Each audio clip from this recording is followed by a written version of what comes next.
Monday, June 8th at EJ Delaney Treatment Plant in Washington Street. Board of Sewer and Water Commissioners are in meeting with a posted agenda. We have 4 commissioner presents today. Mr. Patrick Fesnello, Mr. John Hesniger, and we have George Hodges, who is a new commissioner here, and Pradeep Mishra. I'll start with welcoming Mr. George Hodges to the Board of Commissioner. George, you would like to say something about the board and give your welcome message to the board? Your experience with the town? My experience with the town, I have a lot of experience with the town. I'm glad to be here. Glad I got elected. I have a lot to learn. Nice. And hopefully I can be of some benefit. That's good. You've been RTM before, isn't it? Yes. That's great. That's great. Yeah. And I'm the chairman of the Walpole Republican Town Committee too. Oh, great, great. Welcome to the board. Today we don't have superintendent here, and we don't have the board secretary, so we may have to take a lot of notes. Did you ask the town administrator to assign? Yes, I did ask. So I did ask the secretary. She had some private event. But I mean. I did ask the town administrator to provide a substitute staff. Yeah. He didn't respond. I think they are not interested in supporting an elected board. That's they are very uncooperative of all the things in the past 1 year, and they're still doing it. And we had to note down for our own purpose. I had asked to provide a substitute secretary and provide the support. The superintendent is also missing. He didn't give any excuse. So I'm not sure what's happening. Mr. Chairman? Yes. You could assume that if the hearing or meeting is being videoed, that the secretarial department would be able to transcribe that at a later date. Okay. So let's make that statement. Yeah. So the current meeting is recorded on Walpole Media. And it will be the board secretary can transcribe the meeting minutes based on the recorded video. Thank you. So we'll start our first item, which is meeting minutes of May 11th, 2026. So May 11th, 2026 meeting was basically before the election, and we had Bill Abbott, myself, Mr. John Hesniger, Mr. Patrick Fesnello, and William Hamilton present at that meeting. We have all the meeting minutes. I went through the meeting minutes. Do any one of you have any updates or any inputs for this meeting? No, I recommend that we accept the minutes of Monday, May 11th, 2026. Okay, is that a motion? I'll second that. Okay. So you have to be absent because you were not there in that meeting. Right. But we'll take the vote, you as an absence. Okay. So all in favor say aye. Aye. Aye. No. I think absence. Absent. Yeah. So it's 3-0-1. Meeting minutes of May 11th is passed. There's another one which is 422 meeting minutes. We'll take that later. I don't know why they added it.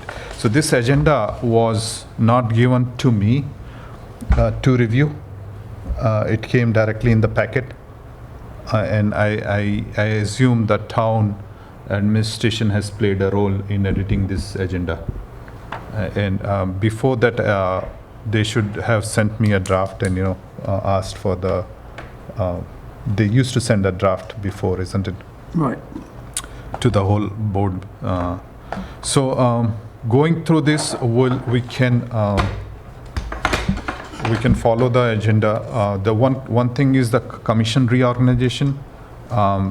This one was put because the election had happened and that we have one new member here. We have 4-member vote, so I'll take this as, because we have informed Mr. Hamilton by email and by phone that the meeting is at 6:05. I did inform him that it was 6 Reorg. o'clock. Okay. But I think he's hard of hearing too, so Okay. I don't know if he understood what I was saying. Okay, so we can go by agenda, by sequence, and if he comes, and then we can do another, if he wants, because he's the person who basically speaks out of order. Well, he was the District. one who suggested that. Yeah, so we'll take commission reorganization. So I'll do, as a clerk, Mr. Patrick, do you want to run this agenda? Commissioner reorganization, No, I'm sorry, what? the commission reorganization agenda, you have to Well- learn as a Well, clerk. we're not going to do the reorganization till we have a full board. That's fine, okay, You know what I mean? okay. Is that okay? It's not the best thing in the world. We're leaving out a commissioner. Is that okay? Fine with me. So why can't we postpone that to Okay. a next meeting or whenever? Everyone say, if they are fine, we can postpone it to next meeting, okay. Good. Then next is superintendent status report. So they say hard copy hand delivered, that is fine, but there are issues last week which was sent to us, and which was the fluoride issue. There's a fluoride supply shortage from our supplier, and I was hoping to get more details from the superintendent, but what we have is a written update. Superintendent is missing. He hasn't provided any excuse or any detail why he will not be here in this meeting. Did you, excuse me, did you hear, did he contact you that he wouldn't be here? No, I didn't receive any email or any phone messages. Okay. Okay. So I'll just go through this for the purpose of the continuity of the meeting. So superintendent updates as of 6/8/2026. The water department pumped 77,914 gallons during the month of May, averaging approximately 2.51 million gallons per day. The department is currently experiencing a fluoride supply shortage from our supplier, which we understand is related to ongoing international shipping disruptions. We have been in contact with both Mass DEP and our supplier regarding the issue.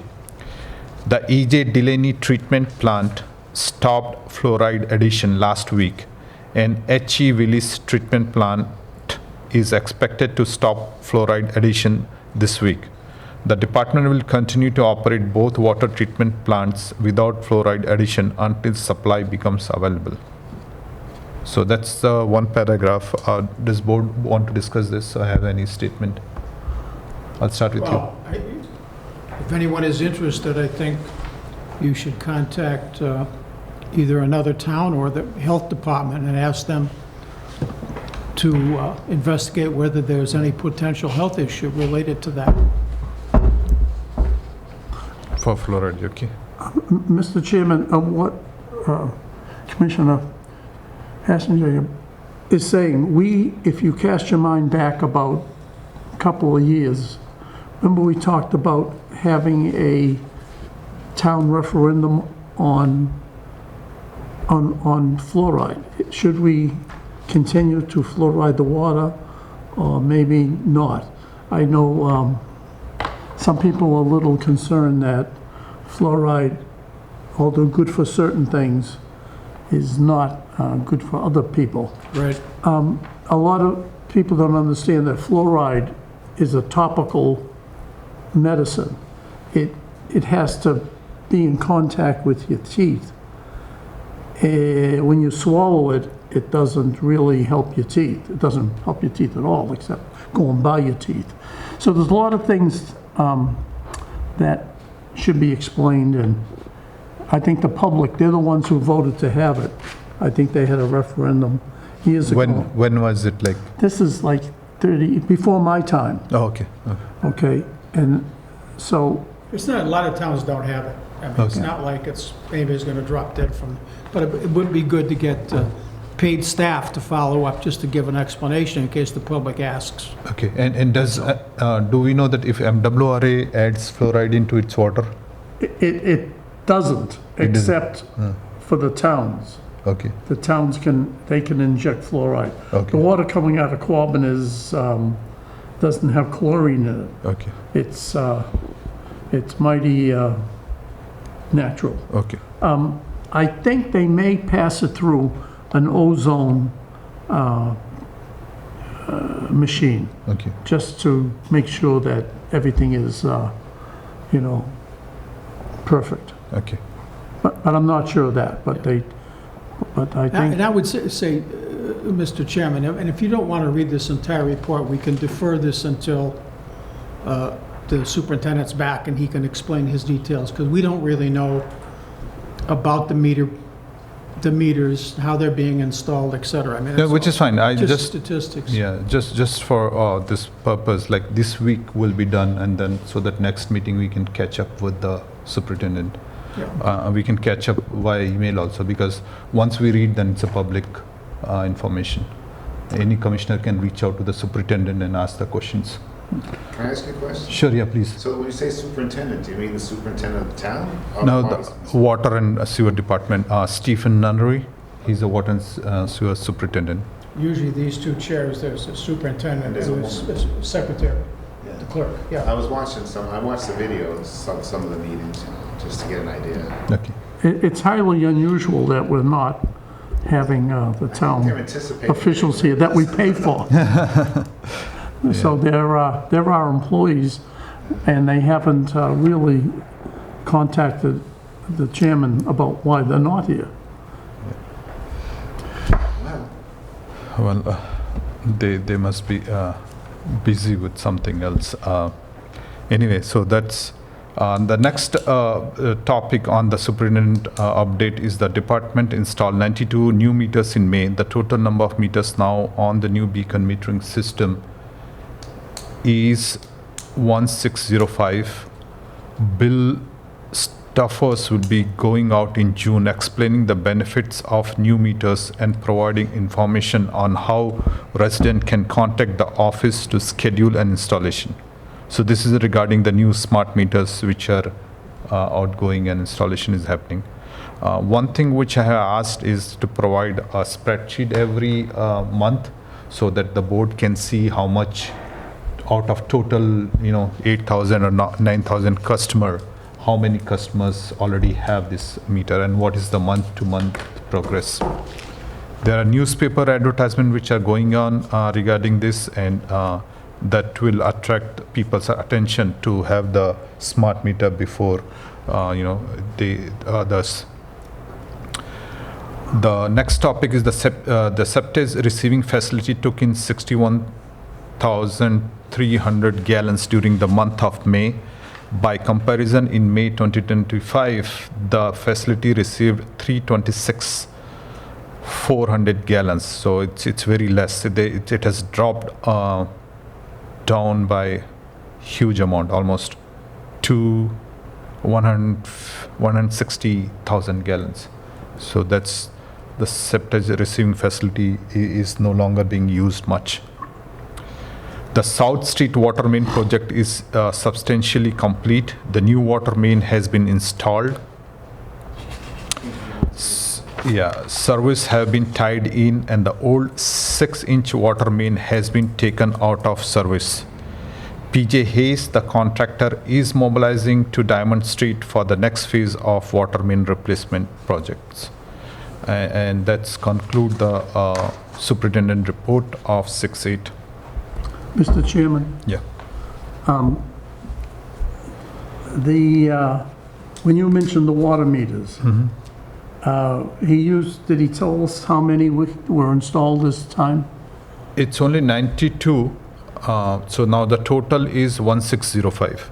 160, out of how many? 1605, 1605, yeah. Right, out of what, 5,000? 8,000. 8,000. It's between 8 to 9,000, isn't it? So 8,000 is a general number for a residential purpose. Okay, now, we instituted that meter charge, right? And that has generated some money. Lot of money. And that money was going to be used to move this meter program forward. That's correct. And how much money has this generated so far? That will be in the rate hearing we can review. I think it's around $330,000. And that, when I voted for that, I was under the impression that that money was going to be used especially for the meters and to move the meters installation along. Otherwise, I don't know why we put a meter charge in. It wasn't a meter charge. It was a capital improvement charge. What? Now, I was chairman at the time. That's the way it was voted. People in the town hall made that determination that they would call it a meter charge, which is incorrect, because the major genesis of that charge was to build up the resource fund to pay for the Mylar treatment plant for the MWA connection of the supplemental water. Because people asked, where is that money going to come from? And that money was going to come from the $8 payment quarterly from the capital improvement program. Now, it's fine that they started the program and they're using it for a different capital project. Once they get the meter project done, it should be time to go over and start to pay for the MWRA hookup with the Mylar plant. So terminology, the classification is wrong. And it's not like they're going to be, once you run out of meters to replace, the name is wrong because it's for capital improvement projects. It's not just for one. And that's the way it was initiated. Again, it's been interpreted because people want, well, what capital improvement? So they just called it the meter program. Even for meter program, I've seen on Facebook and other social media platform, residents complaining about the meter charge, saying that they don't understand. They have old meter and why they are paying this meter charge. So the communication should go out to resident explaining if it is a meter charge, then why it is a meter charge, and how it is used as a meter charge. I interrupted. You pursued this about upgrading the meters and the billing system and everything. Yeah. So you could certainly, but I think that's the paid department's responsibility to educate people about if they're doing new meters, That's good. what the reasons are. That's good. My point was just general category of funds that are being raised for capital improvement was generically approved that way. Okay. It's being called the meter program because that's the capital project they're working on right now. I interrupted our newest member. I'm sorry. He had a question George, for yeah, you. you had a question about me. Oh, I was just saying there's my meters were done, my water meter personally was done in 2020. So they must be. The physical meter are okay. They're going to change the outside transmitter. Oh, the outside transmitter. Yeah, so that is the main program. Do they have outside transmitters now? Because I don't believe I They have. do have. The internal water meter may still be get replaced in some cases where they are not performing or they're not giving signal properly. But the most of the project is to replace the outside the signal sender, the controller or transmitter actually. And the reason is the old transmitters where the radio signal are outdated now. They were in 2G or something. Okay. So there's no technology support for those So they're transmitters. 4G now. They are 4G and 5G. They're saying it between 4G and 5G. We have Mr. Bill Hamilton here. We have a full 5 board member. Shall we go back to the commission reorganization, Mr. Bill Hamilton? We just completed our first 2 item, which is meeting minutes and superintendent status report. Sure. We're going to reorganize now then? Yeah, All let's right, okay. finish that. So that Okay, that's no problem. so All right, we have 2 offices up for grabs, chairman and the clerk. And for the first will be the chairman. And we'll be looking right now, are there any nominations? Yeah, I'd like to nominate Pradeep Mishra. Okay, Pradeep. Are there any other nominations?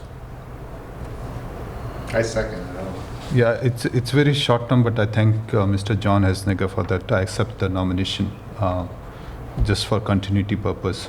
And I hope other board members will come forward in next few months to be a chairman, because my own time is consumed a lot. So I expect to have this rotation in 6 months to 9 months. Pradeep Mishra Yeah. has been nominated and is a second. And any comments, any questions, anybody else? Okay, hearing none, we'll take a vote.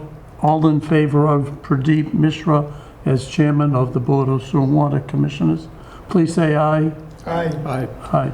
Thank you. All those not in favor? I didn't see any hands, that's why I don't know. Okay. Please say no. Okay. So it's unanimous. Congratulations. Thank you. It's your turn. Thank you. So as a chair, I ask people to come forward and serve the board as a clerk. Do we have any nomination? I'll nominate Pat. You nominate Patrick Fessner. Anyone else, please? Second? Second by John Hesniger. So we have one nomination of Patrick Fessner as the clerk of the board. Any other comment or anything? You accept the nomination? Reluctantly, yes. Reluctantly, yes. Okay. Patrick Fessner as a clerk. Please vote by saying who in the favor of Patrick Fessner as a clerk. Say yeah. Yes. Aye. Aye. Aye. So 5-0-0. Mr. Patrick Fessner as the clerk. One thing, just suggestion for future. This one we try to do every year after the election, but what is happening that election and the water rate hearings are coming almost at the same meeting. So we should do a meeting after the rate hearing so that the previous chairman has a continuity for the rate hearing. Back to the reorganization, it's been a long-known reality that when you only have a quorum, it requires a unanimous vote. And it's written in, a former town council set it up so you didn't have to make this motion every year, you reorganize. But I'll make it just for clarity. Sure. Thank you. Okay. Going through the agenda, public water rate hearing is at 6:30. We are almost near that. I just wanted to bring up some of the the agenda which we wanted to discuss was this State Bill S3807 status and next step. So I have, whatever the complaints I have filed with the town, with the state, I gave a copy to you here. This was between May 11th and today's meeting. The complaints has gone to Attorney General office with the state of Massachusetts, and I'm going to just summarize it instead of reading the whole thing. And then the second one went to the different committee members. So the first one was the formal complaint and request for immediate review, suspension and cancellation of Article 13 Citizens Petition and Senate Bill S3087 as unconstitutional, ultra-vires and contrary to Massachusetts municipal law. And the summary is there. The factual background is also given that it was Article 7 before, and then it came as an Article 13 as a citizen's petition, sponsored by Finance Committee member. And basically, it tries to take away the elected board, and the whole topic, the whole discussion was against the election. So that's a summary for the Attorney General office. And the legal defects which has been found are the petition violates Article 89 of Massachusetts Constitution, which is Home Rule Amendment. Basically, it does not follow that. It is improper legislative removal of elected office. That's another allegation. The third is the petition exceed the proper scope of a home rule petition. And the fourth is the petition conflict with Massachusetts general laws governing Sewer and Water Commission. And the petition violates the fundamental principle of municipal separation of powers. And the petition fails to protect the ratepayers' rights and enterprise fund integrity. And the Attorney General has an independent authority and duty to review the legality of municipal charter amendments. And the requested relief is that we immediately open a formal investigation into Article 13 and S3087, issue a formal written opinion regarding the constitutionality of abolished elected municipal offices through this petition, compliance with Article 89 of Massachusetts Constitution, and consistency with the Massachusetts general laws. Notify the Joint Committee on Municipalities and Regional Government that substantial constitutional defects exist in S3087. Recommend immediate withdrawal or cancellation of S3087. Determine whether the Article 13 petition exceeded lawful municipal authority. Determine whether the proposed charter amendments violates voter rights and municipal governance protection, and prevent certification or implementation of any resulting charter amendment pending full legal review. So that's the summary of this particular legal objection to the Attorney General office.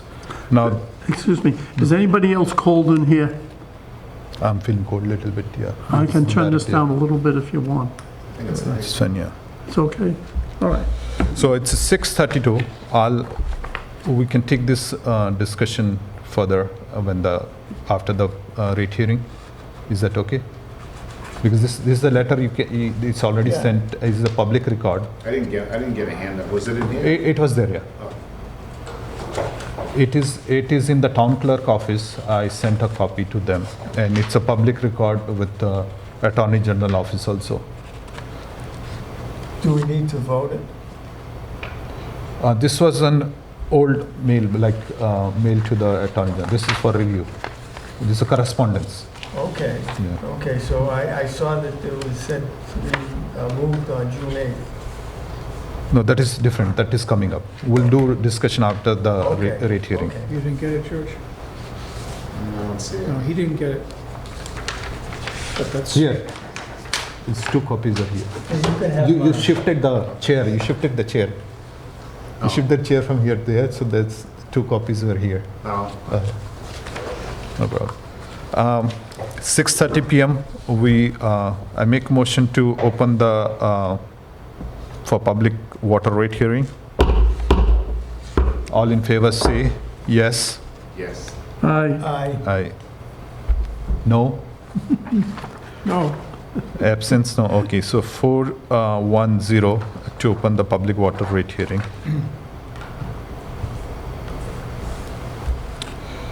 Commissioner's email. So in your packet, you may have commissioner's emails.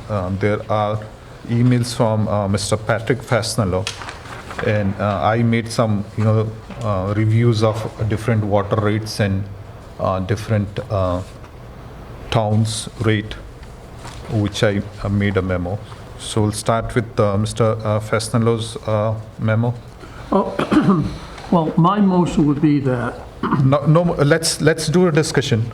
We'll take the motion well, I got to later. tell you what it is first. Okay. Go ahead.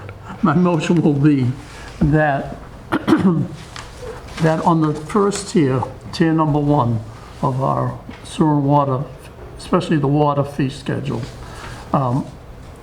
that the increase would be 2.5%.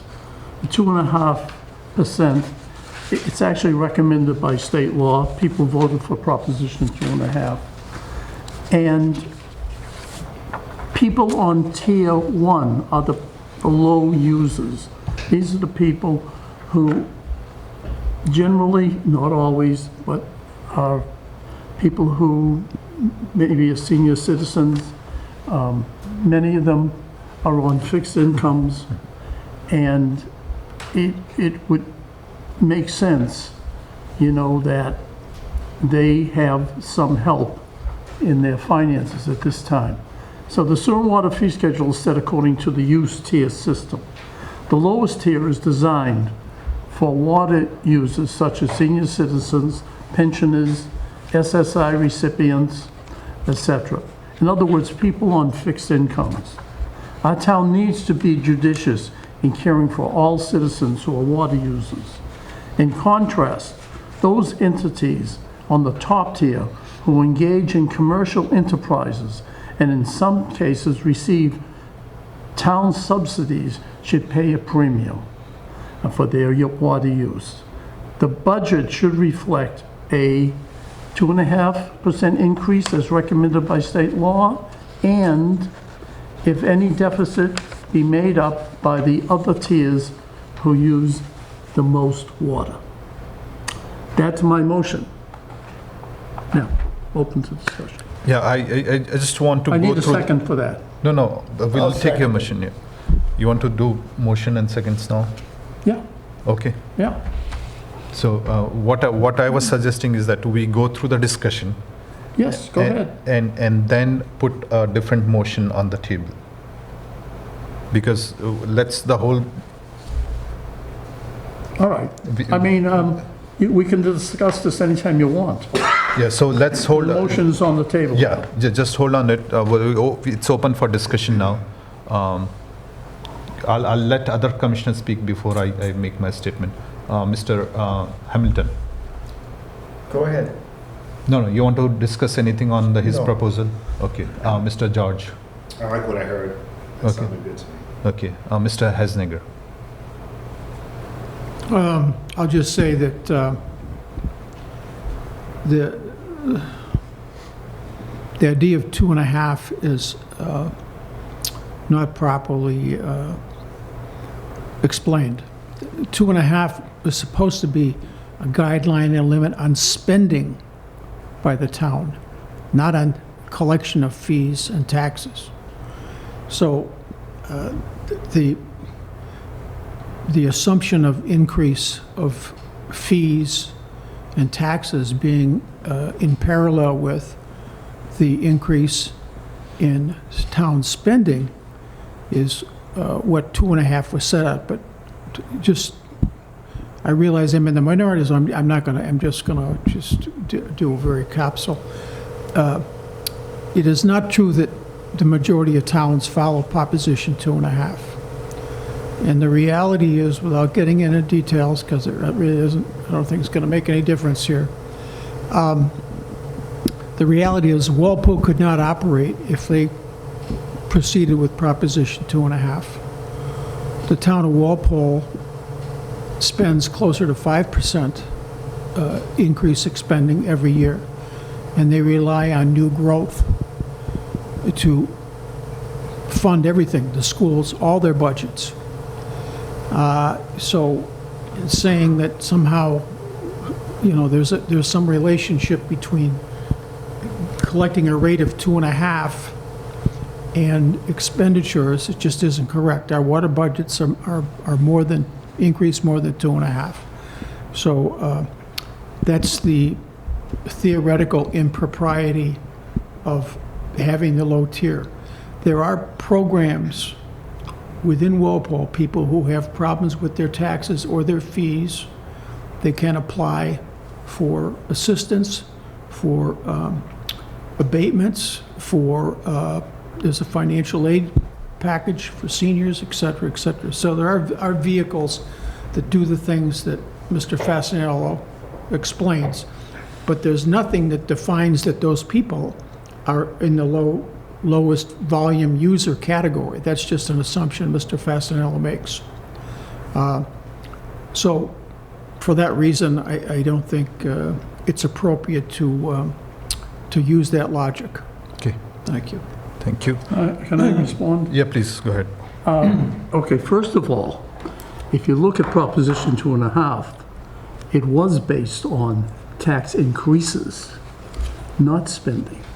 It's how much the city could raise, and that percentage was set at 2.5. To give you an example, if you remember it was called some type of a tax on your car. They still have it now. Excise? Excise tax. Excise tax, Yes. that's it. And that used to be terrible. People used to dread that. And when 2.5 came, that was included in that, and that was to lower the tax rate to a reasonable amount. And so it was with the 2.5 cap. It's called a cap. They can spend all they want, but they can't No, raise they the can't. money. We'd all be bankrupt. We wouldn't be in business, Patrick, if you took that All right, philosophy. I'm not gonna go on in this. It's You obvious. can't limit the revenues and then continue to spend at a different rate. It doesn't No, work. you can override by going through the process and town meetings and, the voters ballot, etc. You just can't override just by a memo or, by a regular executive order. So that's one thing. We have somebody from the public here. Do you want to identify? And we have open public hearing now. Do you want to speak on any topic on rate hearing? You came to listen tonight, thank you. Okay, great, thank you. Now, may I know your name? Robert Adler, A-D-L-E-R. Great, thank you. Robert Adler is here from the town. Now, explain, the only reason we asked you to say that is the town didn't send a secretary tonight, so they're gonna be copying what they hear from the Yeah, media. Not a problem. That's all. thank you. So since it's open discussion now, I just want to say that it's not about 2.5% or 3%. I had asked the town to provide the real data, financial data of last 3 years of water revenue and sewer revenue, water budget and sewer budget, and how much are we raising.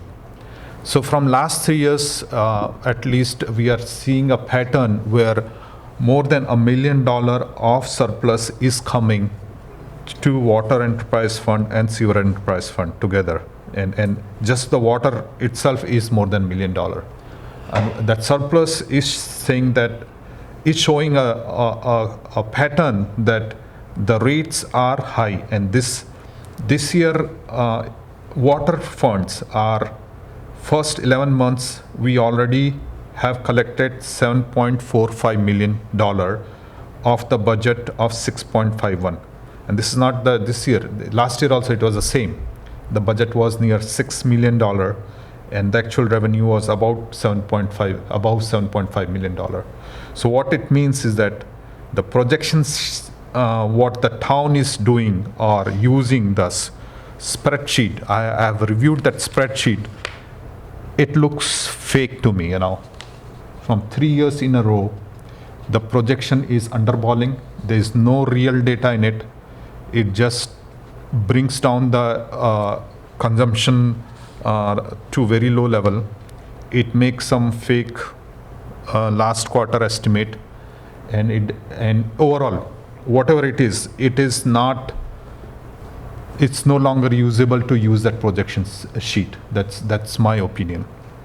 And if you see this fiscal year number, the actual YTD revenue is 7.45 million, and retained earning is also 1.3 million. Surplus is $941,000 YTD, so which is in the 11 months. We still have 1 more months to go. So if you don't change any rate, that means you are increasing the rate by 8%. 1 month is 8% approximately. So if you don't change any rate, that means you're still raising a rate by 8%. Law of average, law of financial average, isn't it? You are already collecting 7.45 million. You already collected 7.45 million in 11 months. And this is just for discussion, okay? The actual numbers are with the town. And from last 3 years, this pattern is happening. We are collecting more than $1 million on the budgeted revenue. And that means that the projection sheet used by town is not appropriate. It has to be based on the scientific data, based on the actual revenue, based on the actual pumping numbers, based on the actual revenue pump numbers. All the data is with the town. They have not given us. I had asked that numbers on June 1st. I asked multiple times. For this rate hearing, I had asked that number on June 1st. They didn't give that number. So my usual statement is that we cannot rely on town's input on the rates proposal unless we have correct 3 years of data available to us, and correct projection is used using the real and actual revenues. And that's just a statement. And with that, I'll let your motion to be tabled. To be tabled? Sorry, your motion, sorry, I apologize. Your motion is now open for vote. Sorry. Well, you know, what's interesting is that, just to explain, what happened is that in January, during a snowstorm, there was a scheduled meeting that the town administrator called. He wanted, I guess, all the boards that generate revenue to get in line and create their budget.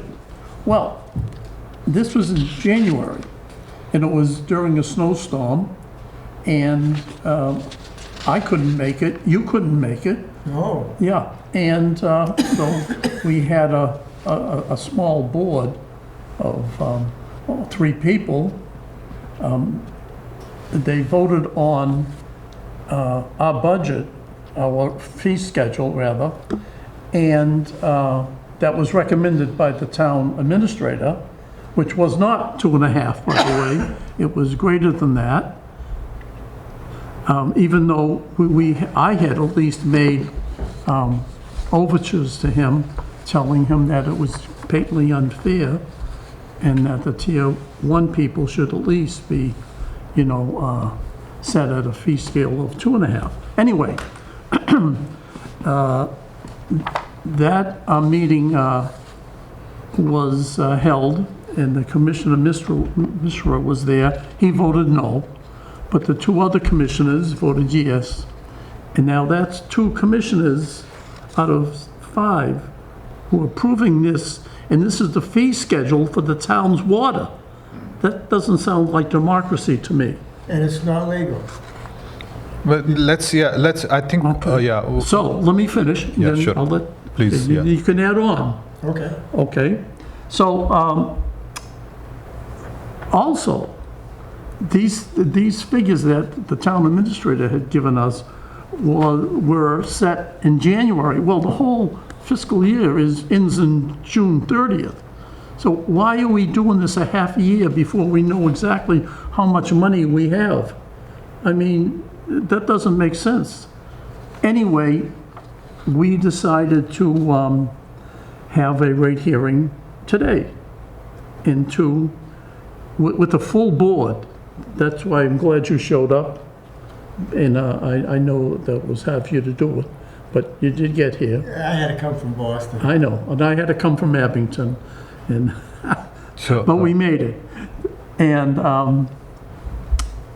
so we have a full board now, and we're discussing yeah, I just want... this motion. Yeah, Go ahead. Yeah, I just want to say that the January meeting was done, but it was the rate spreadsheet which was given was again the spreadsheet is same. No numbers changed between January and June, and they are not updating those fixed number. It's like they just want to show a very low revenue and increase the rate. And that's the reason. In that spreadsheet also, they are showing the the April, May, June, the last quarter revenue as very less 1.4 thing. The 2.5% increase on the whole tier on their spreadsheet was giving revenue almost near to the budget. So I have the laptop, I still have that calculation spreadsheet. But their criteria was no, their spreadsheet is correct. Okay, and even for a small amount of around $148,000, they were saying that it should be increased by more than 2.5%. And that's the reason I voted no, saying that even on their spreadsheet, with their inputs, 2.5% was able to meet the demand. That's with for the seasonal- every tier. For the every tier, okay. And that spreadsheet is still there. If somebody is interested, I can share that. The second point was at that time, I didn't have the actual revenue. Now the board has the actual revenue here, which is showing that we have $7.5 million. Just on the old rate, we are generating $7.5 million, and the budget is $6.5 million. So where's the 1 million extra coming from? Because the rates are too high? Are we generating too much revenue beyond the budget? So that's the thing. So we should ask the question from the public point of view and as a public representative. This one, their memos usually says that, oh, the balance. This is the memo I sent once they sent the same spreadsheet again, and this spreadsheet is must be in the town correspondence. But I'll just going to summarize it here. On December 26, the town administrator distributed updated water and sewer budget assumption and proposed rate schedule for consideration by board. The budget presentation emphasized maintaining balanced enterprise operation without reliance upon retained earning and recommended tiered increases to water and sewer user fees. Subsequently, on June 3rd, additional correspondence was distributed indicating concern that modification to approved January 2026 rate structure could create structural budget imbalance and potentially require expenditure reduction, deferred hiring, freezing of position, or future town meeting appropriation. However, the June 3rd, 2026 revenue update by the town administrator also demonstrate that actual FY 2026 enterprises revenue have been materially exceeded the budget projection. The financial record through May 31st, 2026 revealed that both enterprise accounts have generated structural surpluses as a result of conservation collection scheduling assumptions. Water enterprise fund of budgeted revenue 6.51 million. Actual YTD revenue is 7.45 million. Retained earning is more than 1.3 million, and we still have a surplus of $941,000 in first 11 months. Similarly, in the sewer enterprise fund, the estimated billed revenue is 6.76 million, and retained earning is more than 1.3 million. The information provided by town demonstrate a continuing pattern in which enterprise revenue projection significantly underestimate actual collection performance. While conservative financial planning is appropriate, repeated use of materially understated consumption and revenue assumptions may unnecessarily increase ratepayers' burden, while simultaneously accelerating retained earning accumulation. To guide an objective policy evaluation, the board should evaluate current rate metrics against two separate pillars of responsibility.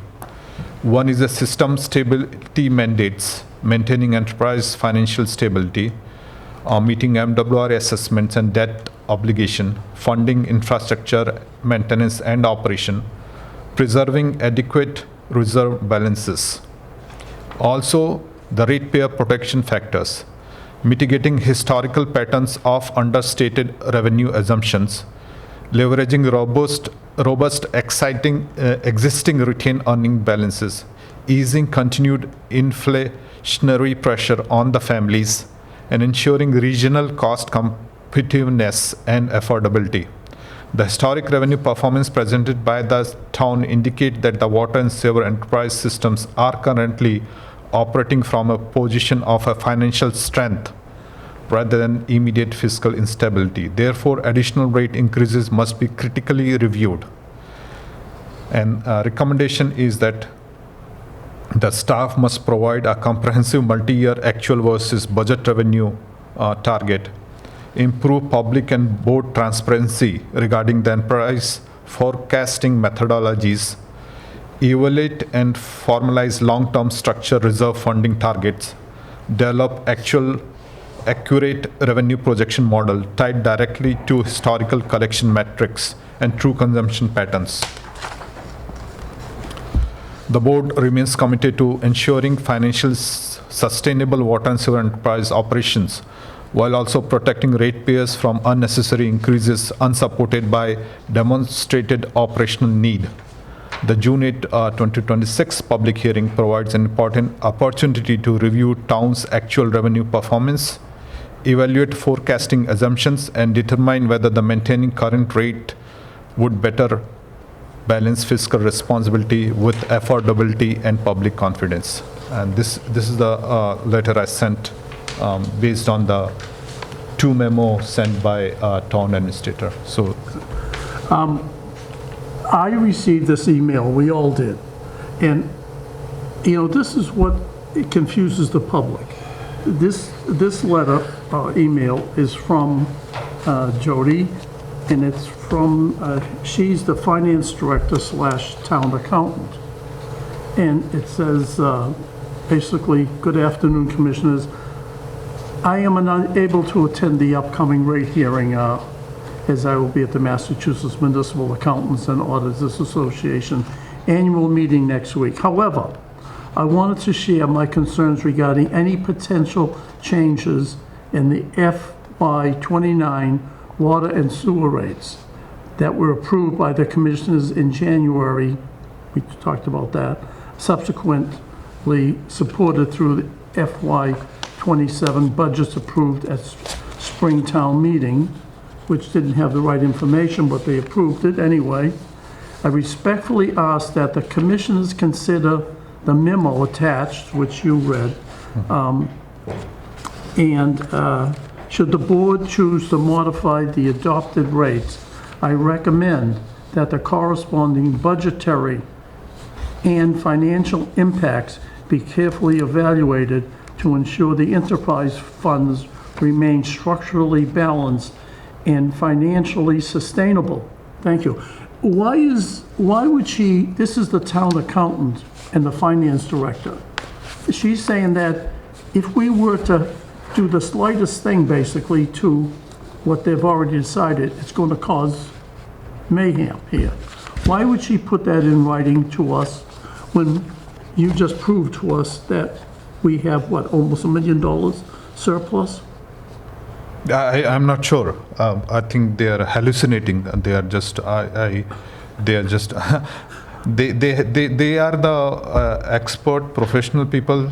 When you have $1 million extra, they should not be making those statements. Well, this is a duplicitous statement to the people. I mean, really. Why is she saying that, you know, we have to be, every penny has to be They have to, next meeting, they have to start giving us that $1 million plan. They'll come up with, 5 different items to say that, oh, we want to spend here, we want to spend on the, stormwater or something, which is going to be another issue. Well, it's very distressing to read something like this. Yeah, they have to spend that $1 million, which they have surplus now. And they'll come with all the items. Okay, shall we wait close? a second, wait. People are going to be listening to this, are going to say, well, what happens to that surplus money? Where does that go? So it's going to come for... No, where does it go? It If remains- it's collected no, no. from the people, where does this, it doesn't, and we have this extra money in there, what happens to it? So it remains in the enterprise fund, and it will going to come as an article in coming fall town meeting for spending. So is that correct? Yes, it is. Yeah. So, So I would just, as Mr. Fastenal just gave an interesting narrative. I would just edit that from my own perspective, that the context of everything that was said here, the fact of the matter is before, well, I was chairman, before the last rate hearing, the town meeting had a vote in front of it to eliminate the Sewer and Water Commission. And by the hair of your skinny chin, there was a tie vote, and the commission by accident got off the hook and didn't get eliminated at the town meeting. So, as the chairman of this committee, I thought it was important to try to reach out and cooperate with the different departments and divisions of the town of Walpole, and to remedy any misunderstandings or conflicts, and try to work hand in hand and together as a team. And we had a big meeting at the senior center in January. All the departments showed up, but the two members who keep talking about the vote at the last rate hearing were not there. But everybody else was there, and they came to cooperate with the water department, which was wonderful. And when I asked for the last possible latest date that would fit the operating system of the finance department, the finance committee, the board of selectmen, the town administration, the bonding company, and everybody else that's involved with the finances. And they said February 27th, which is not, the meeting wasn't in January, it was in February. Meeting was February 27th, so you got the date wrong. But again, we didn't have two members there. It was not a snow day. Town hall was open all day, the schools were open. I picked grandkids up from school. All the people. school was closed. School Was closed. Pardon me? School was closed that day. And it was closed the next day, too. School was closed that day. No, what school? The Walpole school. Well, there's 8 schools in Walpole. Which school? All the Walpole all the public public No, schools. they weren't all closed. They were closed. And the town hall was open as well. All the staff for town hall that came to plan to come to that meeting worked all day at town hall, No, then which is came a- here for the public hearing. Yeah, school. So was- it's irrelevant. I mean, It's irrelevant, yeah, there is that's true. another narrative. Yeah. You don't choose to accept it, that's No, fine. no, I'm But I just- got to get it on the record. You anyway. can speak about it, So- but yeah. And the effort there was to cooperate, to try to get along. You can't solve all the issues at once, and that's what we did. And they presented their data, there was plenty of chance of give and take, and there was a vote. Fine, you people are redoing that now. I would just caution you, some of the things that are said are not correct in my view. I'm not going to belabor it because you have your votes here, but I would just say the tier system that you're proposing, one group of people is getting a 2.5% rate, and another people are getting 9.75. Which one you are on the water or something? This is on the water. No, I And didn't that's I a didn't prob- vast discrimination. You know, you think you're pretty smart in this, but you don't really understand, unfortunately, capital. Which one you are? Please, let me finish. Yeah. But you don't But- understand but where- capital, you no, don't understand before- capital budgeting, because in capital budgeting, there was always a reserve fund. There was always an account. You said, what the $900,000? Now, I'm not saying there's not slush in there, and maybe somebody is doing something or getting more money than they should, or putting money in the wrong account. I'm not saying any of that. But 900,000, that could be going to the new paint job that was unexpected on the water tank. It could be going to some of the filters for PFAS that we need to get a well or two to a certain stage. There are many things that come up. This is typically, people have condominiums called a reserve fund.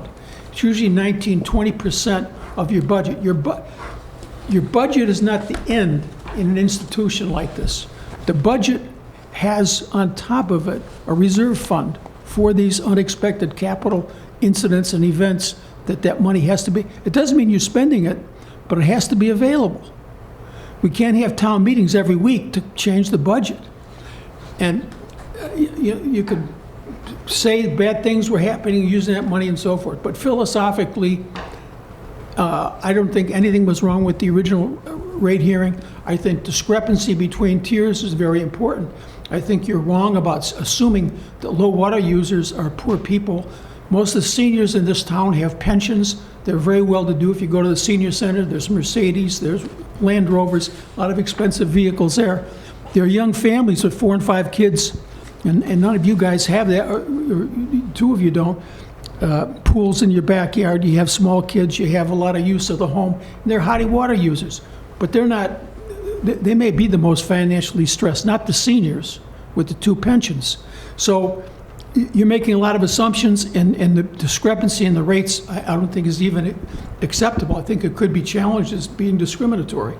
So for those reasons, I think you're going down the wrong path, but I'm not going to say any more because I think you have your votes and you've made your decision where you're going, and that's fine. But can you show me where is the 9% increase? Which statement are you reading? It's right on your sheet. Can you read the top? Please read the top. The top is for sewer rates. I move, It's a sewer rates. the top tier rate is The sewer. 2.5%. It's a sewer rate. You're Tier talking 1. about. You're looking at the sewer rate. We are discussing Yeah. water rates. I know, so. Yeah, water tier has. 1, tier 2. No, I would like to stop you here, Mr. John. Yeah. The So water more rates. water you use, The the higher water the rate rates. is. The water rates It's are called paid by. inflating block method. Yes, the water rates are giving $1 million surplus revenue every year from last 3 years. We are talking about water rates. You brought up sewer. We haven't come to the sewer for discussion. You are just mixing 2 different things. I brought up sewer. Yes. You mixed up 2 different things. Okay, I am messed up. Where's the water rate? Okay, water rate is 2.5% for all tiers. That's even worse. Yeah, no, you just made statement supporting that. My point is. No, you just- 2.5 is not acceptable. just made It a doesn't meet sta- the minimum cost requirements. you You just- have to, each tier has to pay for their own, they Yeah. have to break even on their own expenses. If you're going to make profits, that can be in the tier, but not have one group subsidize an underpayment. Yes, so the tier 1 is used by almost 100% of the water customers. And it's, I know. the tier 1, 2, 3, 4 was set up by old commissioner, and it is a very tight tiers, and it's based on the family size. I was always opposed to those tiered because family of 4 or 5 pay more than, more water rates. But since most of the last 4 or 5 years, we are using those tier, and we are making enough surplus money. $1 million is a good surplus money to make. The rates seems to be working fine, so we are not suggesting any changes to the tier. The tier, regarding the water tier, I sent another memo comparing the different town water rate structure. This was sent on June 1st. And the current residential water rates increased from approximately $56 per 1,000 cubic feet to $130 at higher consumption levels. And that is very big bucket. It's a huge jump from 56 to 130. The Boston utilizes more gradual and predictable tier progression to avoid sudden cost changes. And the Norwood maintains a simpler structure with lower escalation metrics between the tiers. I also sent the board some example of the current rate from the different town, including Needham and other towns. So what I have seen is that the Walpole, first of all, the tiers are very narrow, and then the jump from tier 1 to tier 4 is very high, and that's the summary of findings. The reason that happens is because the majority of people are in the lower tier, so when you subsidize them to make up the difference, the top tier gets a much higher percentage. I mean, that's Yes. just mathematics. So the recommendation for consideration to the board is that review and smooth tier escalation. The current tier structure may create unnecessary rate shock for moderate and high residential users. The board should consider evaluating a more gradual tier progression that maintains conservation incentives while reducing abrupt cost increases. This is again just a recommendation. You don't have to, I'm going to stop my comments. I would just say that if you underfund the reserve fund, it would create some problems going down the next year. If something happens where we need those capital emergencies and we don't have the funding, there would be, I don't say it's a crisis, but they'd have to have a special meeting and special appropriations would have to be addressed. That's all I have to say. I'm not objecting. You have what you're, go ahead and do your vote and let's No, move on. I'm reading for public, I'm reading the memo I sent, so that what I reviewed, I spent some time, You did. I spent some I time. commend you for that. Yeah, You've done your homework. for yes, sure. for comparing the, let me finish this reading. Well, Mr. Fessner, yes, let me, the commissioner okay. who was just speaking, right? His tone is that we're arbitrary and capriciously changing these things. But let me tell you an interesting story. We have heavy industrial water for basically the residents. Our infrastructure, and you know this, John, because the businesses want our water because we have fire suppression. We have tanks that can generate millions of gallons. This is not for the homeowner. If you go to towns that are completely residential, they have nothing like what we have. And they don't have to maintain an infrastructure that's enormous. The people on those tiers that use all that water, they're costing the average person a lot of money to have that. And then even to add to it, some of these entities that we have get tax breaks. One of them got, I think it was $21 million in tax relief. That's the opposite of subsidy, I guess. I don't know what you'd call that, but that's coming out of the people's pocket. Because we're supplying them with heavy-duty water, and they're using a lot of water. As a matter of fact, some of these companies, one of them in particular, uses as much water as one of our small wells produces. Come up with So all those things separate put system together. for I think rates for them. I think it's. Have your own industrial rates, that's all. We're not being arbitrary and capricious. We're being exactly the way we should don't be. commingle them with the We're consumer. making the people who cause the cost to pay the money. You can't assume that. So, I guess. yeah, You have to I'll define them. You have to define the class of user better. okay, so I'll finish my memo for the public hearing. So the board should focus on ratepayer and equity impacts, affordability for resident and seniors, regional competitiveness and the rate predictability and transparency, and equity among different household sizes and users patterns. And the review and smooth tier escalation, I already stated that. Utilize enterprise fund stability strategically, evaluate seasonal users impacts, and improve public transparency and communication. The board encourages continued effort to improve community engagement and administrative clarity via electronic billing options, ACH and autopay participation, water uses visibility tools, public reporting of enterprise fund performance, and resident education regarding rates and conservation. And the board remains committed to the balancing the infrastructure sustainability with fairness, affordability and conservation and fiscal responsibility. So we close the now discussion on the water rates. Your motion is on the, you want to take the vote? Okay, so, yeah, is on the floor.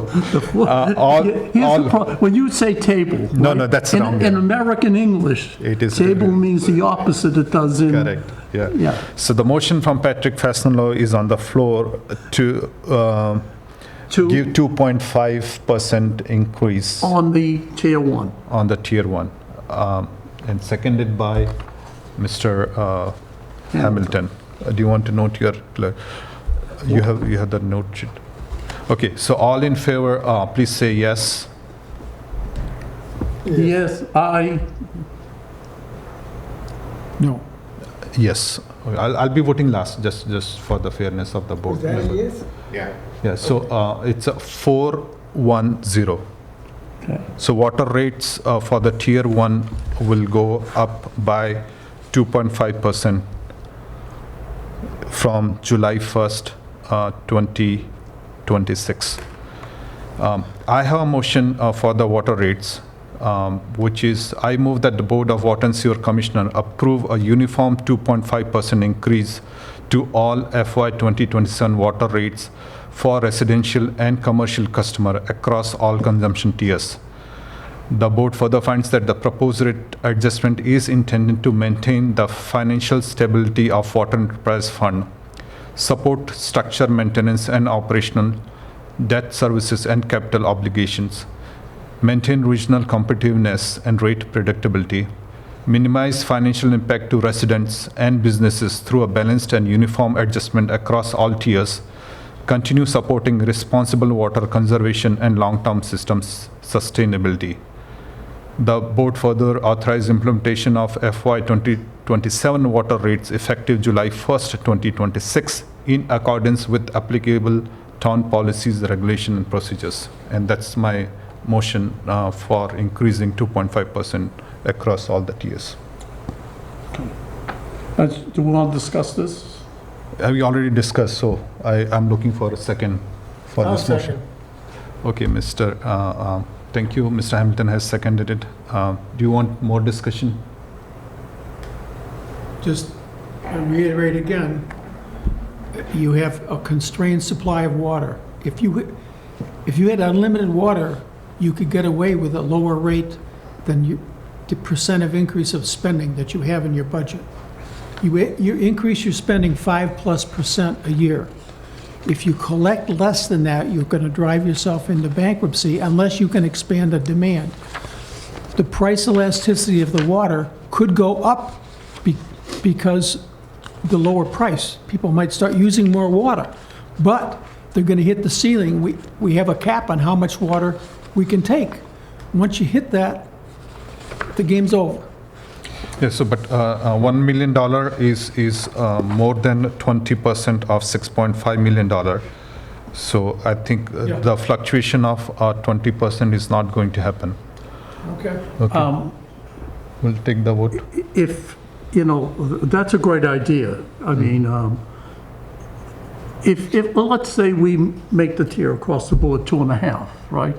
How will that affect the budget?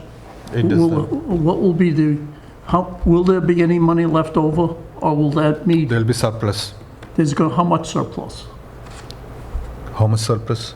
Yeah, Around $1 million. 100 million? No, $1 million. No, I know, we're gonna use that, though. No, for next fiscal year, still you may, the budget is how much, $6.7 million? Yeah, Okay.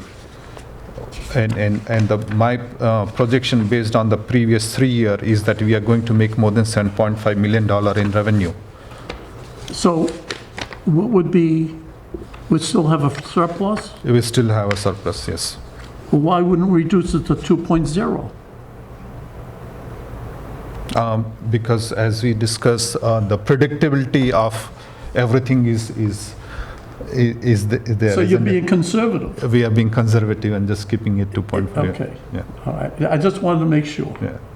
So we need to have a predictable increase also to And cover that's, up. and Commissioner Hamilton, who seconded that? He seconded.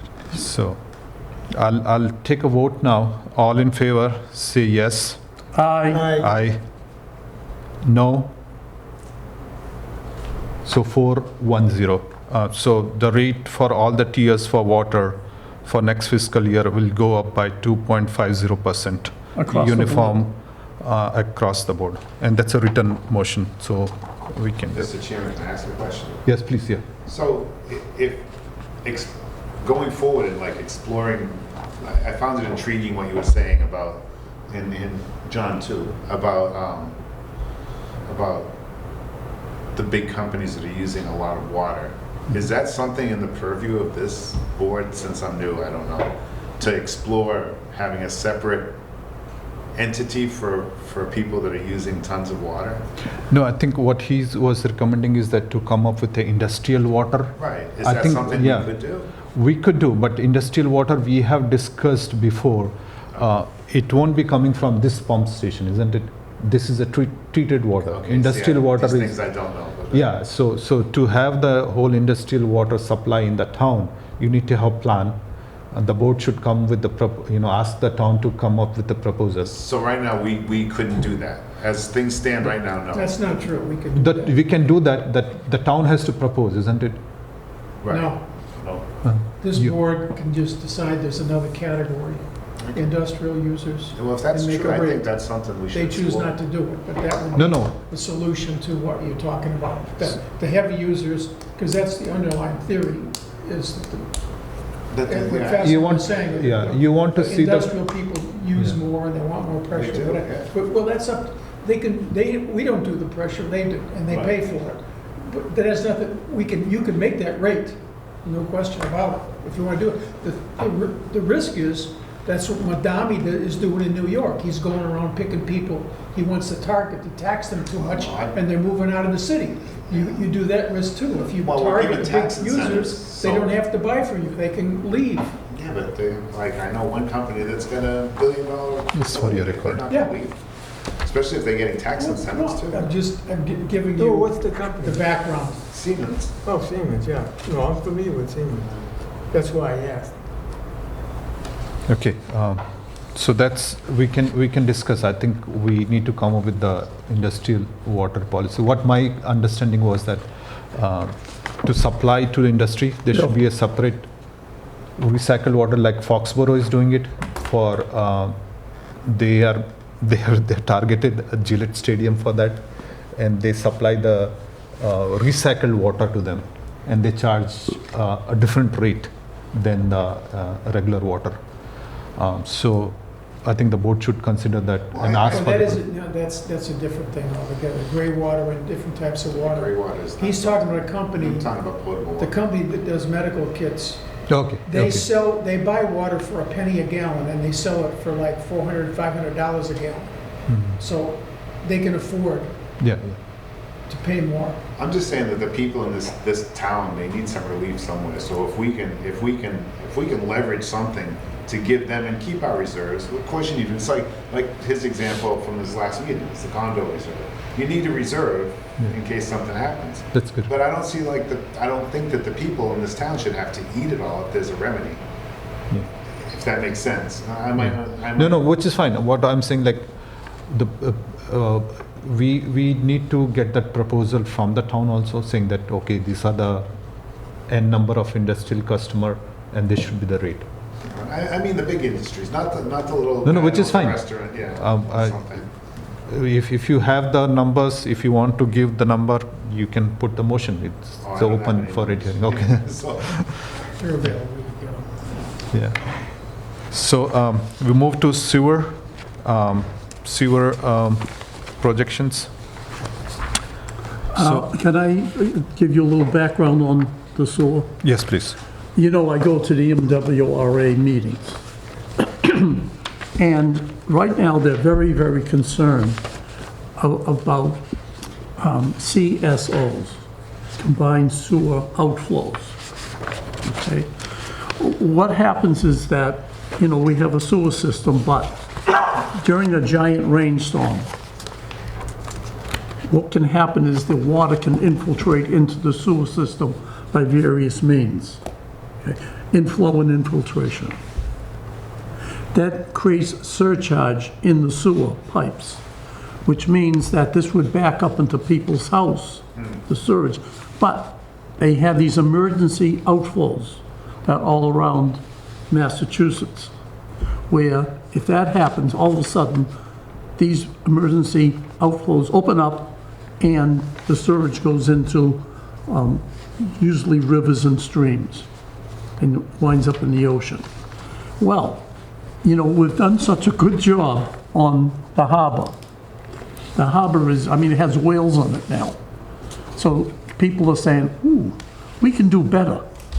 There's no need to have 3 or 4 times a year having raw sewage going into the river.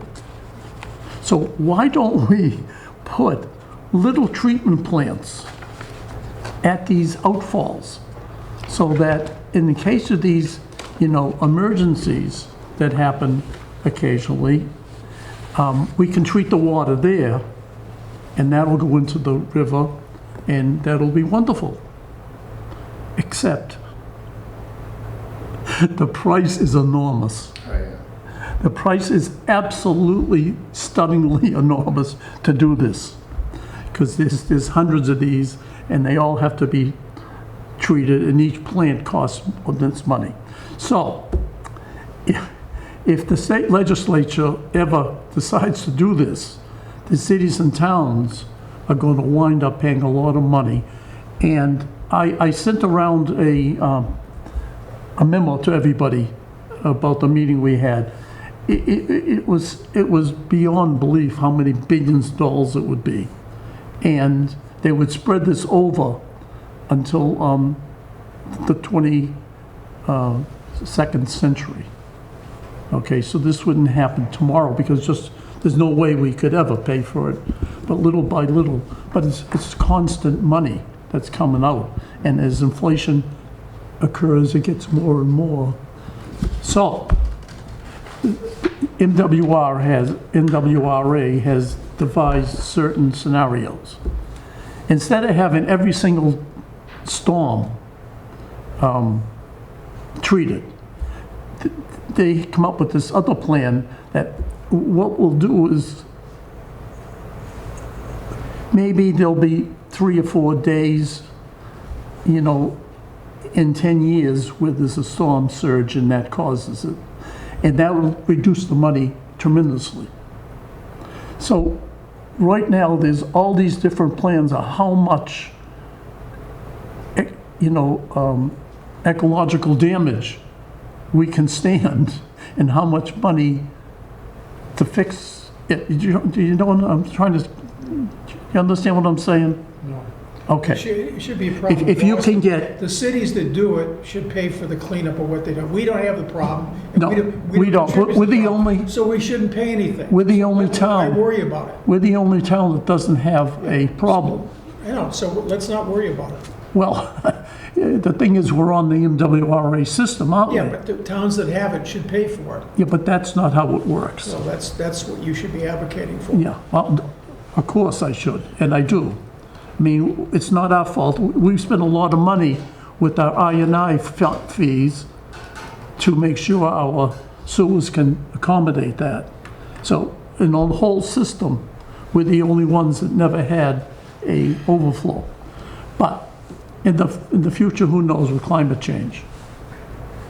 We don't know that, but that's what they're saying to me. But the point is, what Commissioner Hashtag says is very true, you know. But again, we're part of the system, so we get the benefits of the system. So we need to Yeah. have a certain proportion.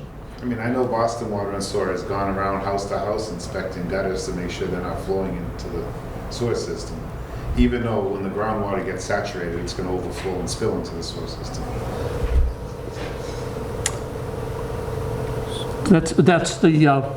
That's the situation with the sewer.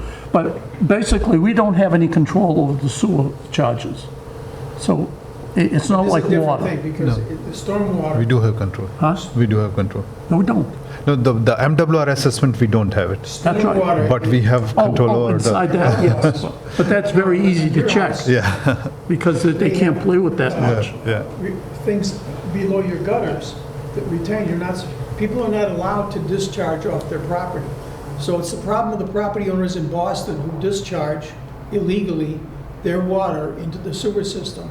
And that can be policed locally, and that's a state environmental law. It has nothing to do with sewer payers of Walpole.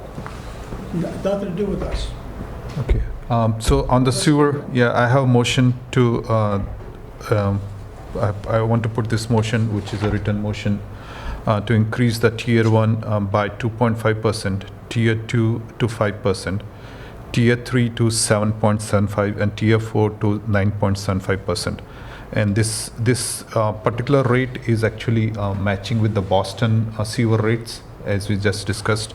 And I want to, before that, I want to read the Mr. Jim Johnson's memo out of the rate increase, what he proposed, which is 4.98% for tier 1, 7% for tier 2, 8.33 for tier 3, and tier 4 9.98%. So that's his assumption. But what I have seen is that they have changed the tier spreadsheet from December to now. They have changed the assumption. So what they gave in January and they were using in December, that spreadsheet calculation is wrong. And the budget of 2027 next year fiscal budget for sewer is a 6.7 million dollar, and as of now the YTD numbers are 6094. So in 11 months. So 11 months we have estimated billing revenue of 6.76 million and 1.3 million of retained earning.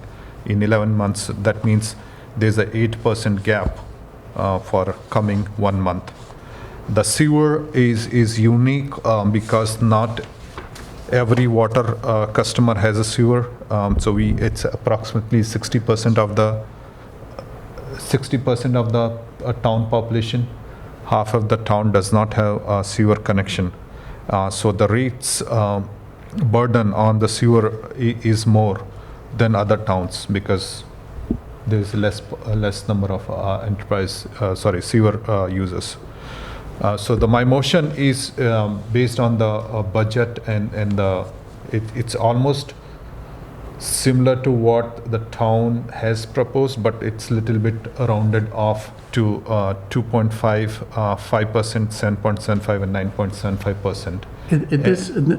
And what you're saying is exactly what John said, because he's going into the second tier, right? The second tier is No, going to this be is 2.5. sewer. The sewer, the old sewer tier was like just one, was almost same number. Yeah. 118, 119, 119.84. Okay, and you know how you said different kids, having a bunch of kids, the sewer prices are the highest. So I think that has a lot of merit, and I support it. So this will basically maintain the financial stability of Sewer Enterprise Fund, support MWR assessments, infrastructure maintenance, operational and debt services, and capital obligations.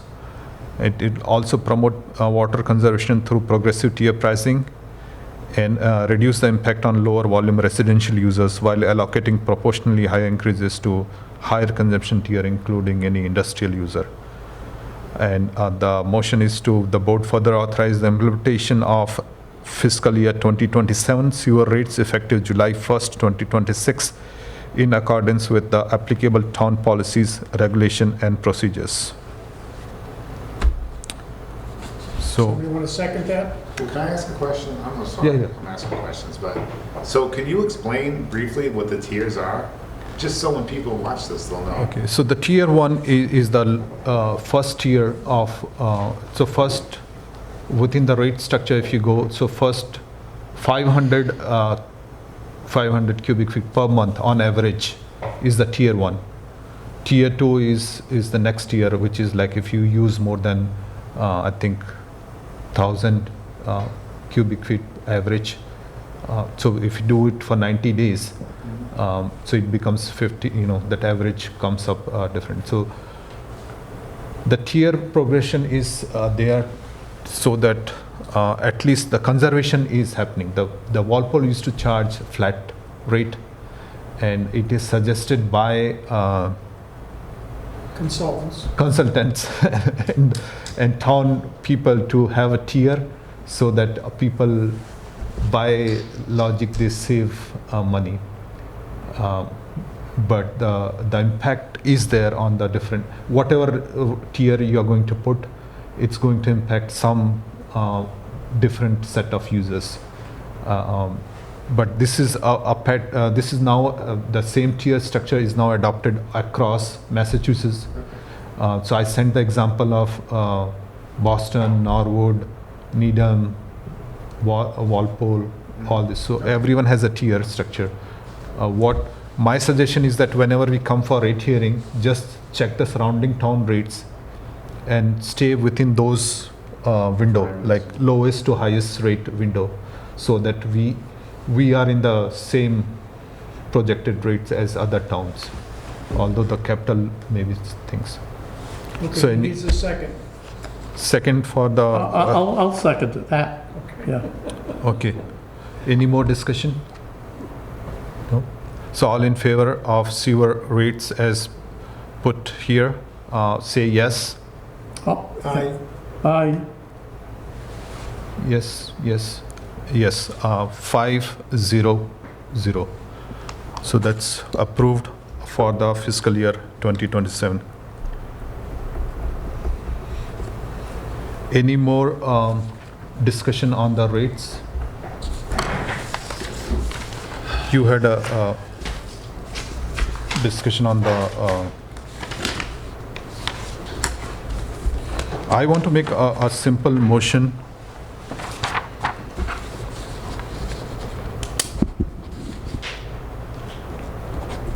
to publish both 30 days tier rates and 90 days tier rate. oh, we gonna sign this? It's fine, I think 2 is enough. Pardon me? 2 is enough. Well, if you, I want to put mine, but anybody, I think Okay. that's, you know, Go ahead. It's for you to certify it. huh? Any one of us can certify. Yeah, I know, Yeah, but, yeah. but I think it's nice to have it Okay. all signed.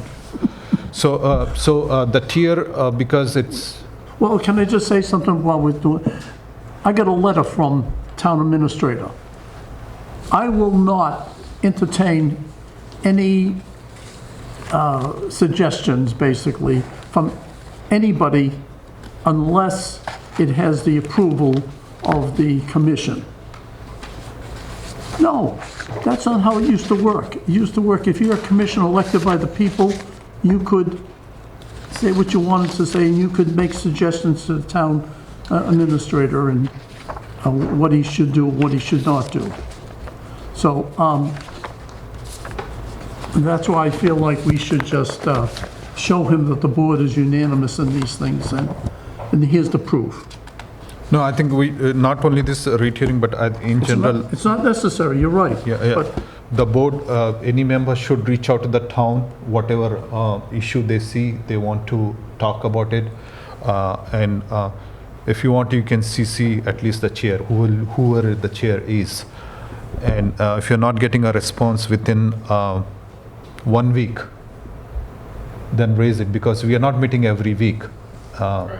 So at least if you're not getting a response from the town official on any of the issue, raise it to the board chair so that it can put on agenda and we get the requested information. So the motion I want to put is to publish the tier rate for both water and sewer for 30 days and 90 days together as an example, so that people can understand their monthly versus 90 days I'll second. consumption. Thank you. All in favor? I'll take a vote. Any discussion? Okay. Thank you. just repeat it for the people again. So to publish the water and sewer rate as a tier for 30 days and for 90 days Yeah, in the okay. Walpole, so that Because- people understand it All right, clearly. okay, sure. Yeah. Because sometimes we never know what goes out. So you're right. Due diligence. Yes, and there was example from Needham, Yes, which has the same pattern. okay. I second that. Okay. So I'll just write the motion. No, we can write it later, but that's the motion. And all in favor, please say yes. Yes. Aye. Mr. Hasnagar? What are we voting on? The motion to publish the No. water and sewer rate as no. 30 days and 90 days.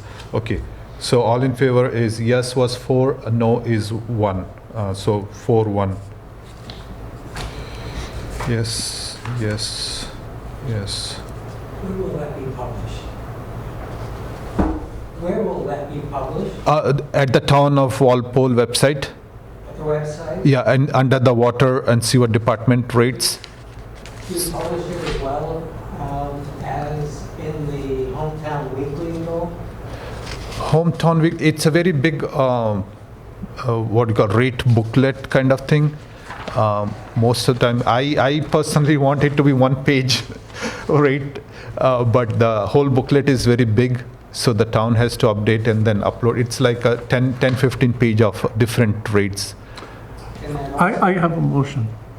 Let's finish his Well, discussion. that's Yeah, what it's yeah. about. It's about his, You can come on the mic and speak if you have any suggestion. Yeah. Hi, I'm Rob Adler Yes. on Dole Avenue. I was just wondering where the rates will be published so that they're really public.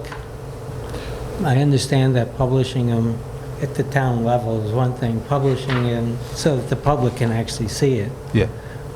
Perhaps a notice could be put in the paper about new rates were adopted. This is where to find them. Okay. Thank you.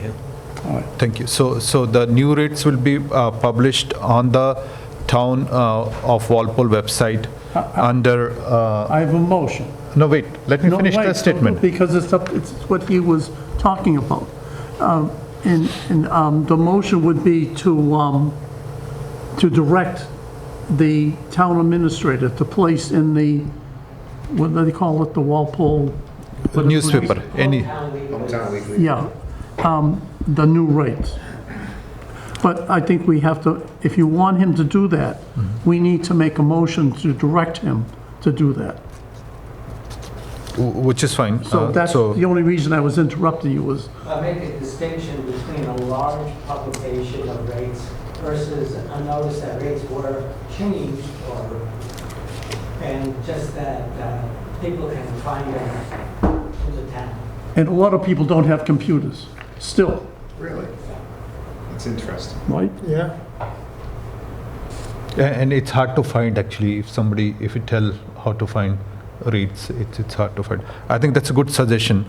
And the motion on the table is to, Let me put it. okay.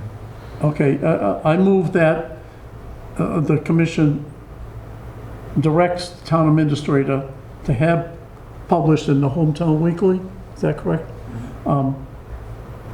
The information that you just, that's going to be on the website. Okay, any discussion? second. Okay.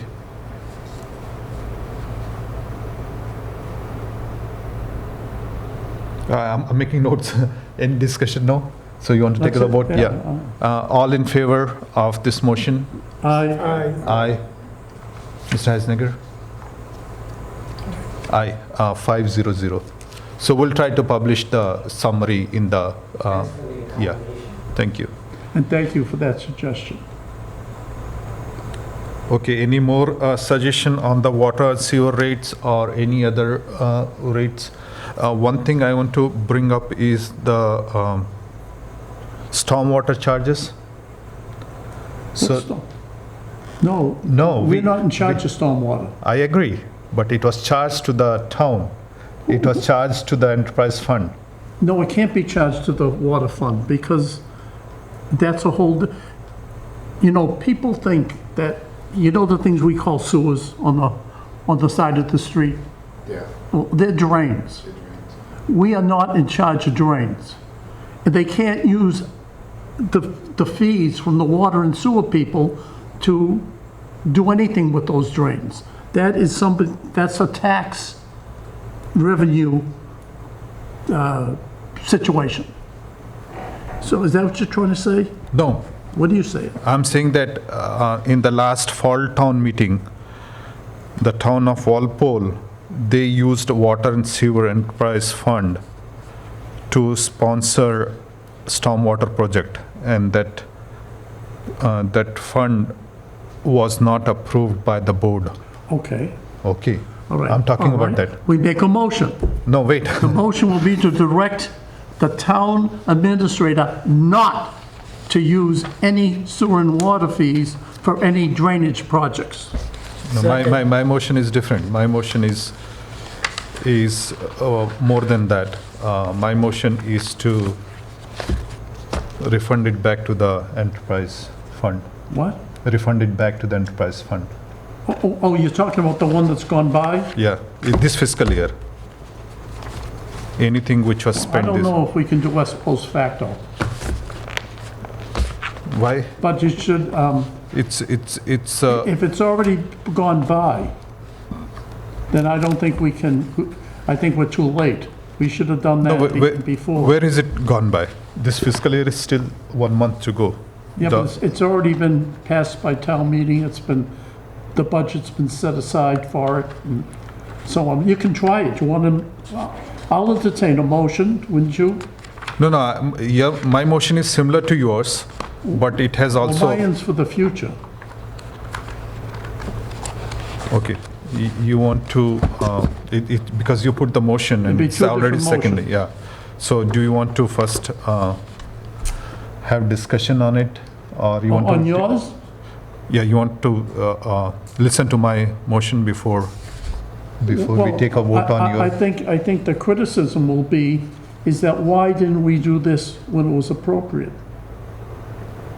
At town meeting, we should have had a substitute motion. Where? For the stormwater? Yes? But there was no vote from the board to spend that money.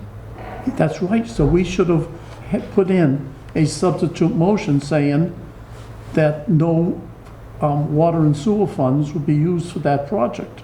We did raise, as a board member, I did raise that as an You did. objection to the finance committee. Yeah, and then what did they say? They didn't even talk about it. Okay. They then were the- more focused on removing an elected board than focus on actual structural stability of water and sewer enterprise fund. Then the solution then would have been for us to put in a substitute motion.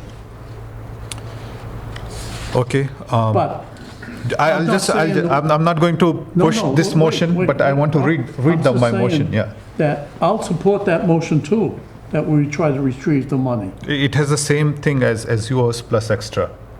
Yeah. I don't want to push that if the board doesn't want, but No, Yeah. I think that it's Yeah. worth a try. yeah. So the motion is to recover improperly transferred enterprise fund monies related to stormwater projects in fiscal year 2026. Whereas the Water and Sewer Enterprise Fund of the Town of Walpole are established pursuant to Massachusetts General Laws, Chapter 44, Section 53F and half, and are intended solely for operation, maintenance, and capital needs of water and sewer services funded by ratepayers.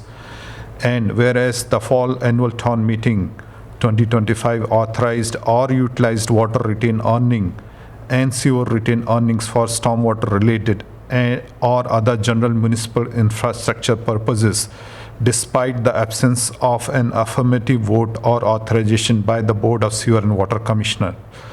Whereas the stormwater infrastructure and drainage projects constitute a general governmental public infrastructure obligation that are appropriately financed through the town's general fund or other legally authorized funding sources, rather than through enterprise funds restricted to water and sewer purposes.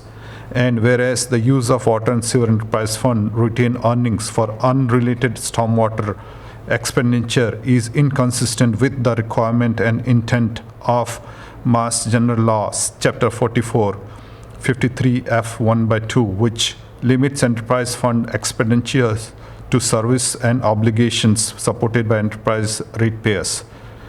And whereas such transfer or expenditure improperly shift the financial burden of general municipal infrastructure onto water and sewer ratepayers, effectively creating an unauthorized indirect tax upon enterprise fund users. And whereas the Board of Sewer and Water Commissioner has a fiduciary responsibility to protect enterprise fund revenues, retain earnings, and ratepayer assets from unauthorized diversion or misuse.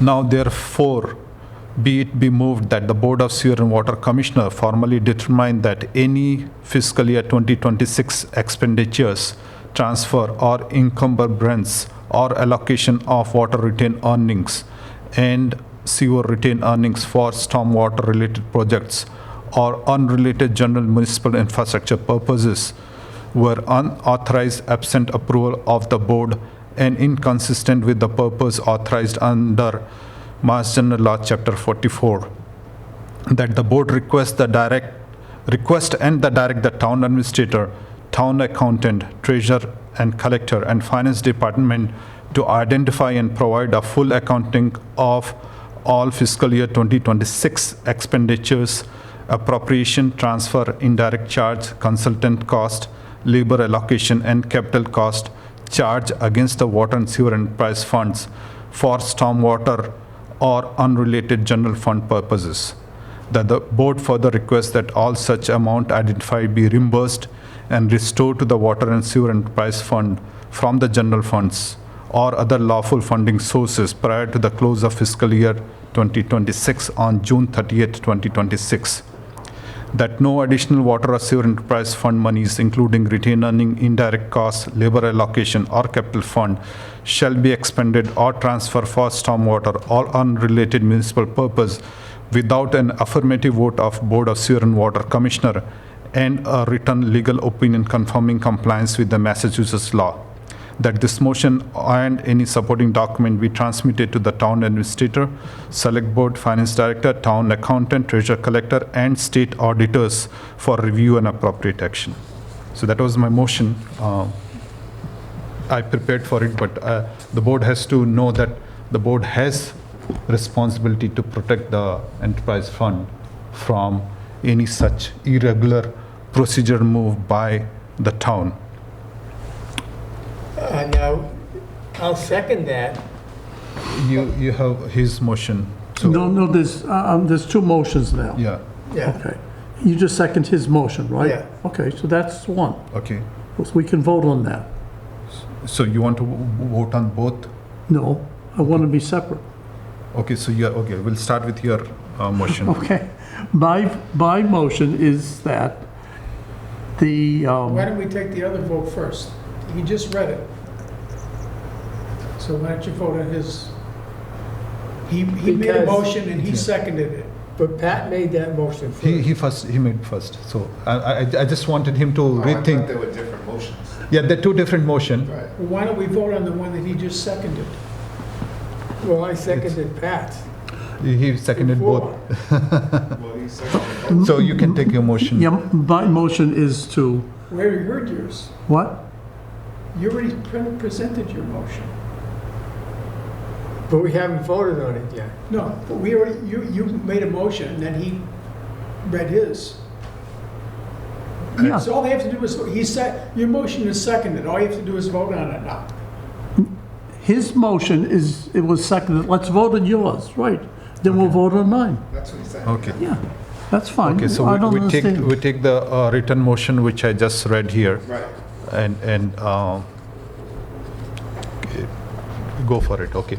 All in favor say yes. Aye. Abstain. Abstain. Okay. 401. Okay. Now your motion. My motion is that, I move that no sewer and water funds may be used for any drain project unless expressly approved by the Sewer and Water Commission. Because sometimes there are exceptions, especially if the drainage is going into a water, an aquifer. We might want to talk about that. So I'll put that in. That's my motion. Second. Thank you. I'll take the vote. All in favor? Aye. Aye. Aye. Abstain. No, okay, 401. You want to note your motion? What? Your motion That's is it. noted, Yeah. okay, thank you.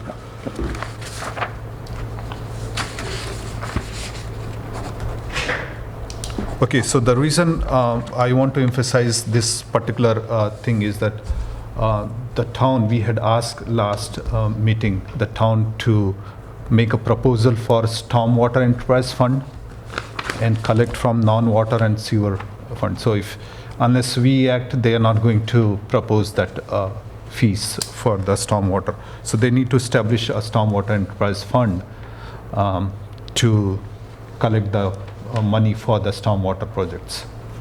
And whoever wants to mend, the Boston Board of Water and Sewer, they manage stormwater fees, but it's up to the select board to decide which board they want to, let select board decide what they want to do.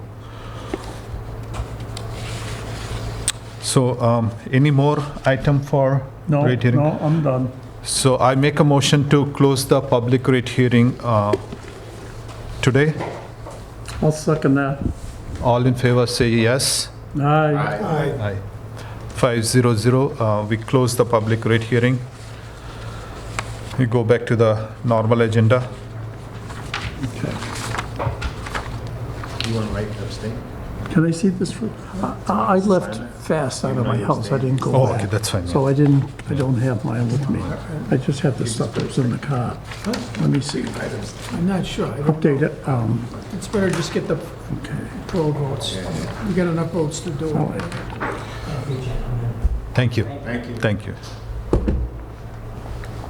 So next item, we were discussing the discussion item 4, State Bill S3807, status and next steps. So you have those printed complaints which I have put to your tables. One complaint was to Attorney General Office, and then other is not a complaint, but it's appeal to the state legislator to I get my pin back. oh, sir. Thank you. To basically cancel the S3087. So you just review it and To then cancel what? to cancel the S3087. Take power away from them. To- But what? No action. Wait a minute, hold on. The-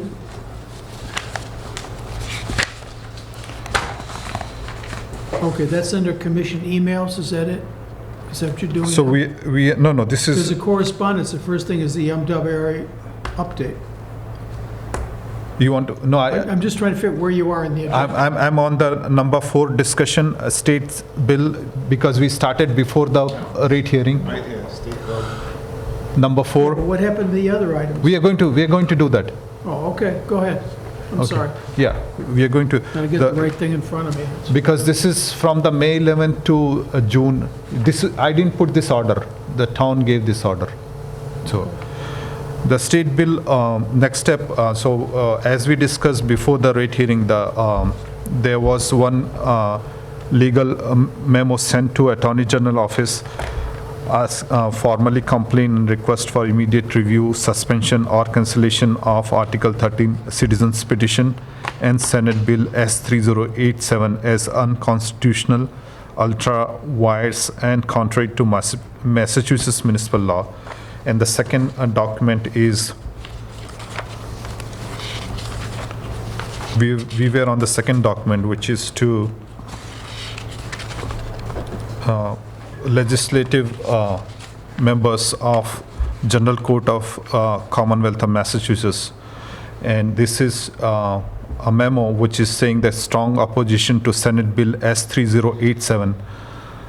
And I'll just going to summarize the normal statements from it. The whole document is there for you to review, and it is also it's a public record. It was sent on. This first one was sent. This is sent in May, and this, yeah, both are sent in May. So the first one Okay, I'll just read the first part. I respectfully submit this formal testimony in strong and unequal opposition to Senate Bill S3087. The documentary record established that S3087 is not a new or independent municipal initiative, but rather the continuation of substantially identical language previously advanced as Article 7 at Fall Annual Town Meeting 2025 and later reintroduced as Article 13 at Spring Annual Town Meeting 2026. Because the underlying proposals was previously defeated by a representative town meeting and later revived through extraordinary procedural action, S3087 completely lacks the clear and stable and unambiguous municipal consensus traditionally expected for home rule legislation under Article 89 of the amendments to the Massachusetts Constitution, the Home Rule Amendment. Accordingly, I respectfully urge the committee to report S3087 as ought not to pass for the following compelling reasons. Reason number 1, documentary record established that Article 7, Article 13, and S3087 are substantially identical measure. That is the first statement. In the same statement, the timeline of item A start from Town Administrator memo of August 22nd, 2025. The memo says that regarding Fall 2025 Article 7, elimination of elected sewer and water commissioner, transfer of core regulatory authority to select board, creation of a dependent sewer and water advisory board, and wholesale transfer of rate setting and operation setting to select board. Timeline of item B is a citizen petition for Article 13. It was filed as a citizen's petition with identical operating language targeting the same provisions. And timeline for C, Senate bill is preciously reintroduced this exact charter amendment structure and substantive transfer of the powers. So what the first paragraph, first statement is that all three are same thing. The Article 7, Article 13, S3087 are the same thing which town administrator put as a memo on August 22nd last year, 2025. The second, It didn't pass, the first meeting had failed, right? it failed, yeah, it And then they failed. had a subsequent meeting.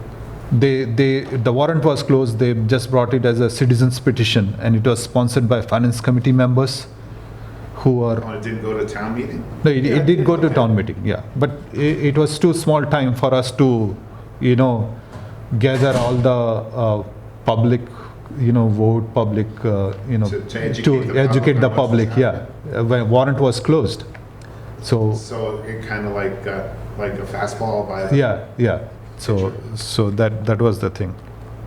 The second is the most definitive municipal legislative action was rejection of the Article 7. So that was the first state, thing. The Walpole representative town meeting thoroughly debated and defeated Article 7 at FATAM 2025. The vote constitute a significant material and binding component of municipal legislative record concerning this proposal. Although municipality possesses the general authority to reconsider policy matters over time, the state legislature should exercise heightened caution when substantially identical spatial legislation follows closely after a clear democratic town meeting rejection. Home rule petitions are traditionally afforded deference by general code because they are presumed to reflect a reliable expression of broad municipal consensus. Here, however, the legislative history reflects a continuing deep and unresolved dispute concerning the core proposal itself. The third statement is the procedure irregularities undermine reliability of the home rule record. The record further demonstrates the substantial procedure controversy regarding the reintroduction of proposal as Article 13. The August 22nd, 2025 memo established that fall town meeting warrant had already closed. Subsequently, the clear defeat of Article 7, the irregular reopening of warrant in the spring process after ordinary citizen petition deadline had formally expired. While municipality possesses administrative discretion and regarding warrant management, the utilization of extraordinary procedure mechanism to revive a recently defeated governmental restructuring proposal creates substantial and systematic concern regarding the overall fairness and equity of legislative process, the procedure neutrality and adherence to standard timelines, local transparency and open government principles, public confidence in municipal governments and executive execution, and the constitutional reliability of the resulting Home Rule petition. The fourth statement is the legislative record raises serious public policy concern regarding circumvention of local democratic outcomes. The existing municipal oversight mechanism already exists under current law. The town of Walpole already possesses extensive, robust, and mature statutory mechanism for financial and operational oversight of all sewer and water function.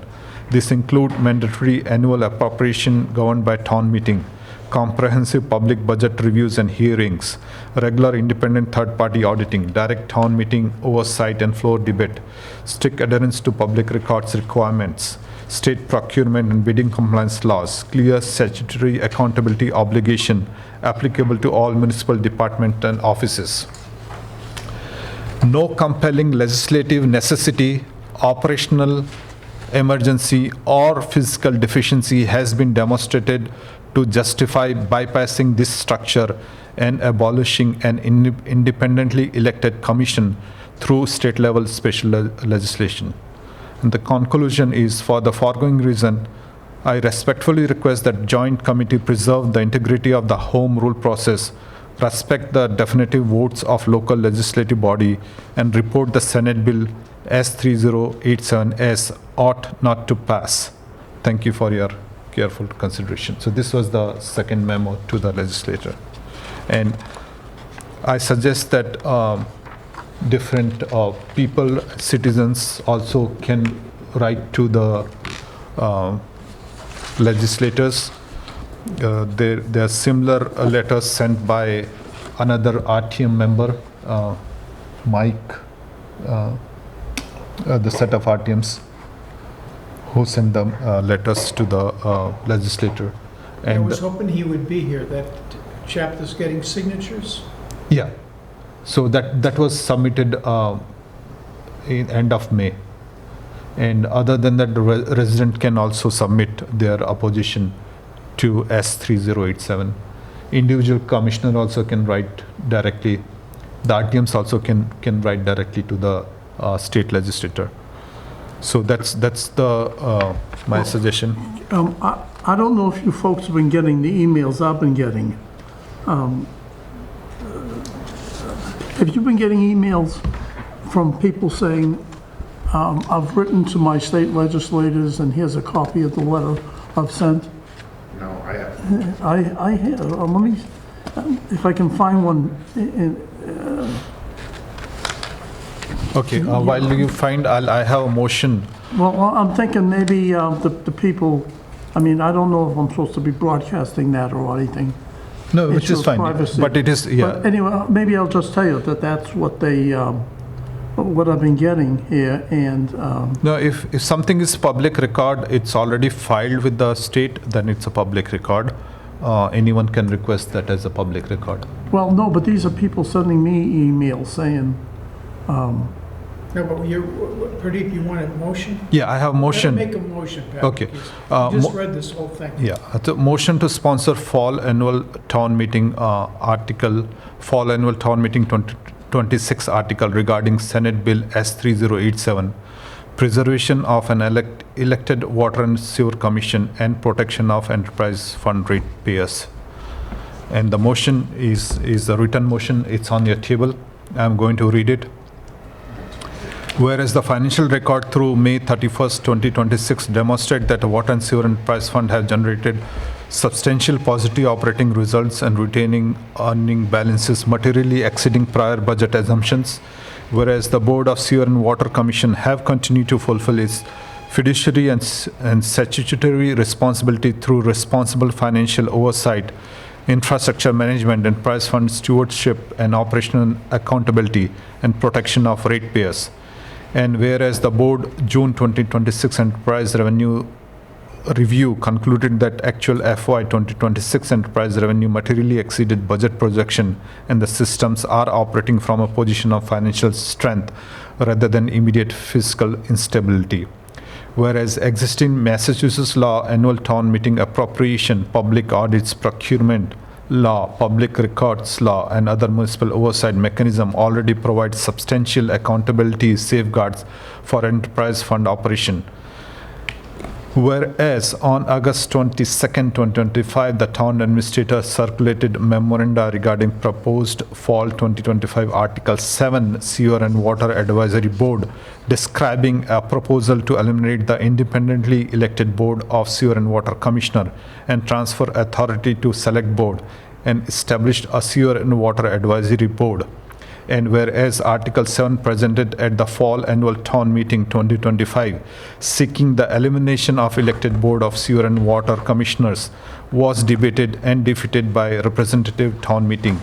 And whereas a substantially similar language subsequently reappeared as Article 13 at the Spring Annual Town Meeting 2026 through a citizen petition process, after reopening of the warrant following expiration of ordinary petition deadlines, including sponsorship and support by members of the appointed Finance Committee for the proposed abolition of the independent elected Board of Sewer and Water Commissioner. And whereas a Senate Bill S3087 presently seeks to abolish the independently elected Board of Sewer and Water Commissioners, transfer authority over sewer and water operations, budget and rates to the Select Board, and further assign all water and sewer work maintenance project to the town administrator or town administrator designee. And whereas the board finds that the preservation of direct voter accountability through an elected commission remains the best interest of Walpole resident and enterprise fund ratepayers. And whereas the board further finds the continued growth in indirect municipal charges, administrative overhead allocation, and additional governance layer may place unnecessary financial pressure on water and sewer enterprise fund and contribute to future rate increases affecting residents, seniors, and local businesses. Now, therefore, be it voted that the Board of Sewer and Water Commission formally oppose Senate Bill S3087 and any substantially similar legislation seeking abolition of the elected Board of Sewer and Water Commissioners, that the board hereby sponsor and request insertion of article in Fall Annual Town Meeting 2026 warrant to rescind and supersede prior town meeting authorization relating to Senate Bill S3087, reaffirm support for maintaining an independent elected Board of Sewer and Water Commissioners, protect enterprise fund ratepayers from unnecessary rate increases and escalating indirect municipal costs, and request that General Court take no further action on Senate Bill S3087. That the board directs the preparation of appropriate warrant language and supporting material consistent with this vote, and that certified copy of this motion be transmitted to Select Board, Finance Committee, Town Administrator, Moderator, Town Clerk, State Legislative Delegation, and other appropriate officials, and take any other action relative thereto. So that's the motion for you to review and discuss here on the table. Guys, Okay, so moved, I need a second. Yes, so moved, yes. so Right. moved, okay, I'll second it. Thank you. And in discussion? You have anything? to say? No Can I discussion. just clarify? Yeah, just something? please, yeah. So, excuse me. So we're discussing that the town moves to put a bill before the legislature to eliminate the Water and Sewer Commission that was voted in by the people of the town of Walpole. They voted to eliminate that, and now it's before the state senate. Yes, yeah. Well, wait a minute, wait a minute. It was a town meeting, not a vote of the public. Right, that's what I'm saying. Public never voted. Right. Public was never involved. Public was, It was at a town meeting, I get Town I meeting. get that. So Yeah. we're just trying to get this turned, at the Rescind. next town meeting, we're trying to get this rescinded. Is that, correct. In essence, what we're doing. Yeah, that's one statement. And the second statement is about asking the Senate to not act on the 3087. So if they did act on it, what would the time frame be? Would it be before? No, the they can public act. This is just a motion. meeting? Okay, gotcha. This is just a motion. Gotcha. Okay. Even the publishing it in the warrant, in the town warrant, is going to be tough. We know that. The town is going to put the procedure, bottlenecks for us to put it on the town warrant. Okay. But from the board point of view, the board should, think about the next steps of what the board wants. So that's the reason this motion is. So it's summarizing the whole things which happened in last 1 year, and plus for upcoming fall town meeting, the warrant is open now. So what do you want to do for that fall town meeting? Do you want to sponsor or you just want to go as is? You just want to wait or go as is? That's the reason I brought forward this. No, this is good, I like it. Okay. So, The warrant is open, by the way. Okay. So if you have any petitions that you'd like to see at town meeting, now's the time to put them in. You need 10 votes, 10 people, signatures of voters in the town of Walpole. And that's it. And that would do what? That would put it as an article on the So town you just need warrant. 10? that is if you want some other petition. If you're doing a citizen's petition. Gotcha. But any commission can do, can Can. put something on the town warrant, because we don't need 10 signatures. Okay, We have half them here. all right. So take a vote on this then. Sure, yeah. So we take a vote on this proposed motion to sponsor fall annual town meeting 2026 article regarding Senate Bill S3087, preservation of an elected water and sewer commission and the protection of enterprise fund ratepayers. All in favor, say yes. Aye. Aye. 500.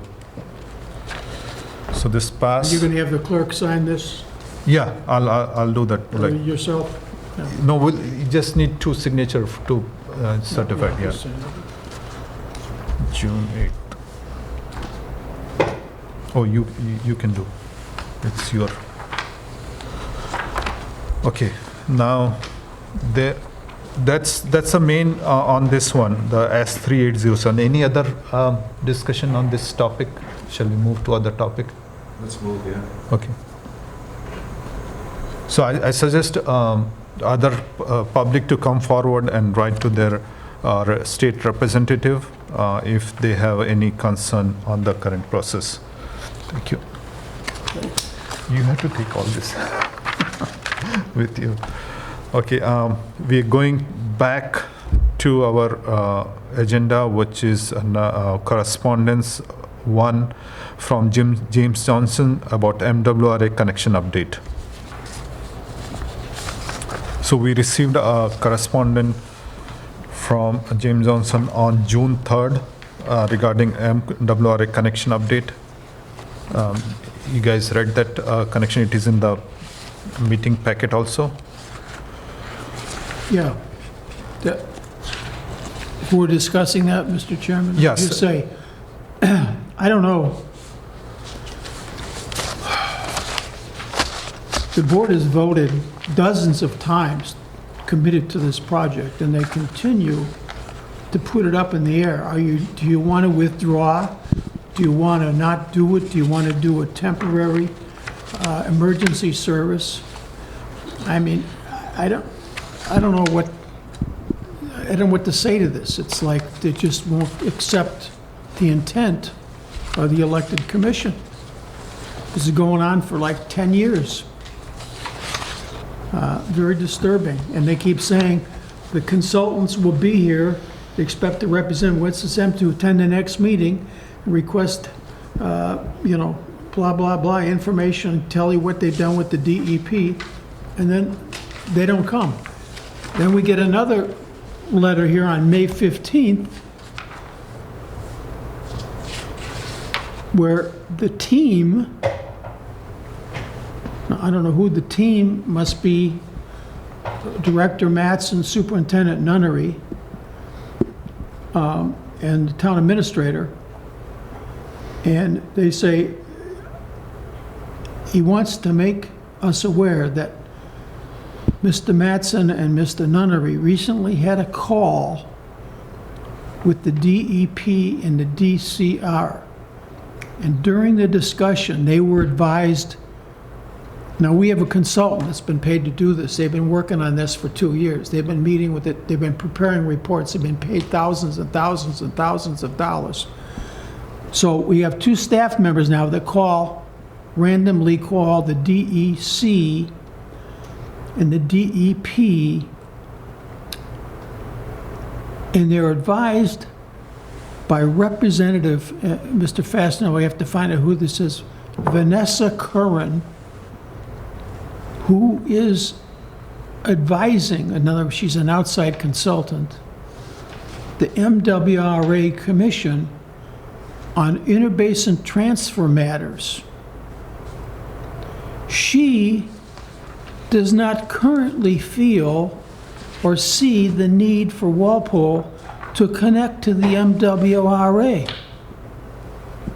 What?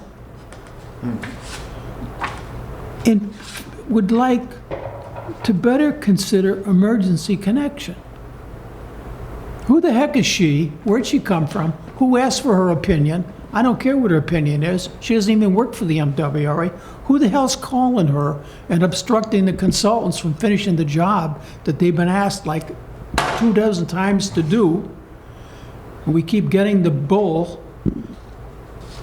A town meeting, we're supposed to have, in the last 3 town meetings, we're supposed to have a presentation by Weston Sampson. We've never had it.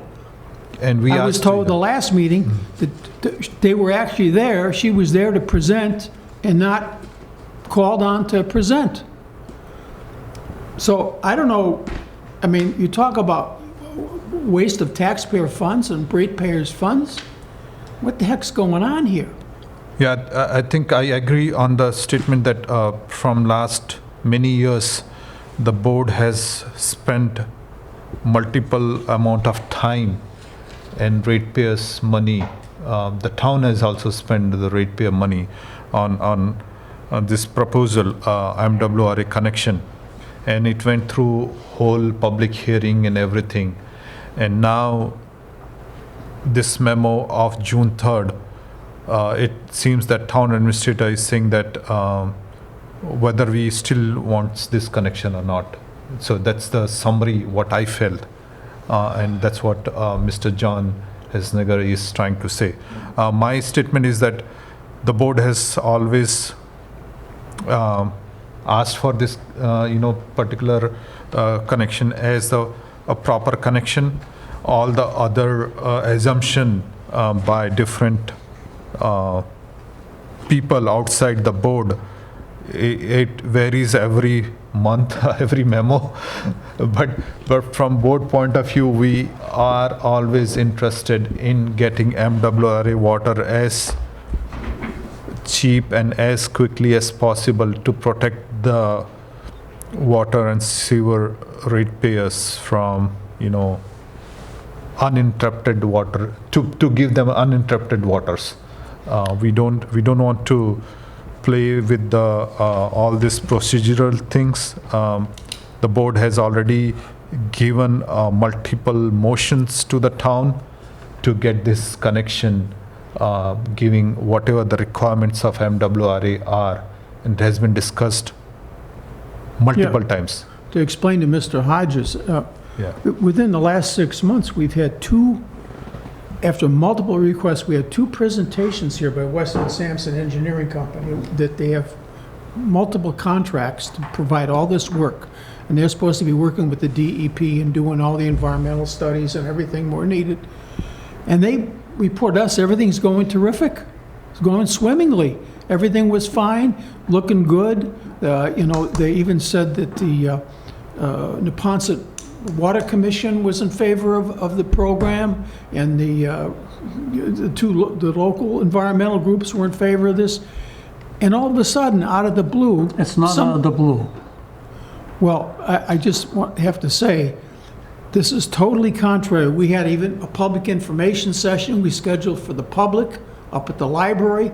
They came and made a presentation there to everybody. I think it's crystal clear that everything was in order, and it was just a matter of a short period of time we were going to have the environmental approvals that were necessary. But here's the thing.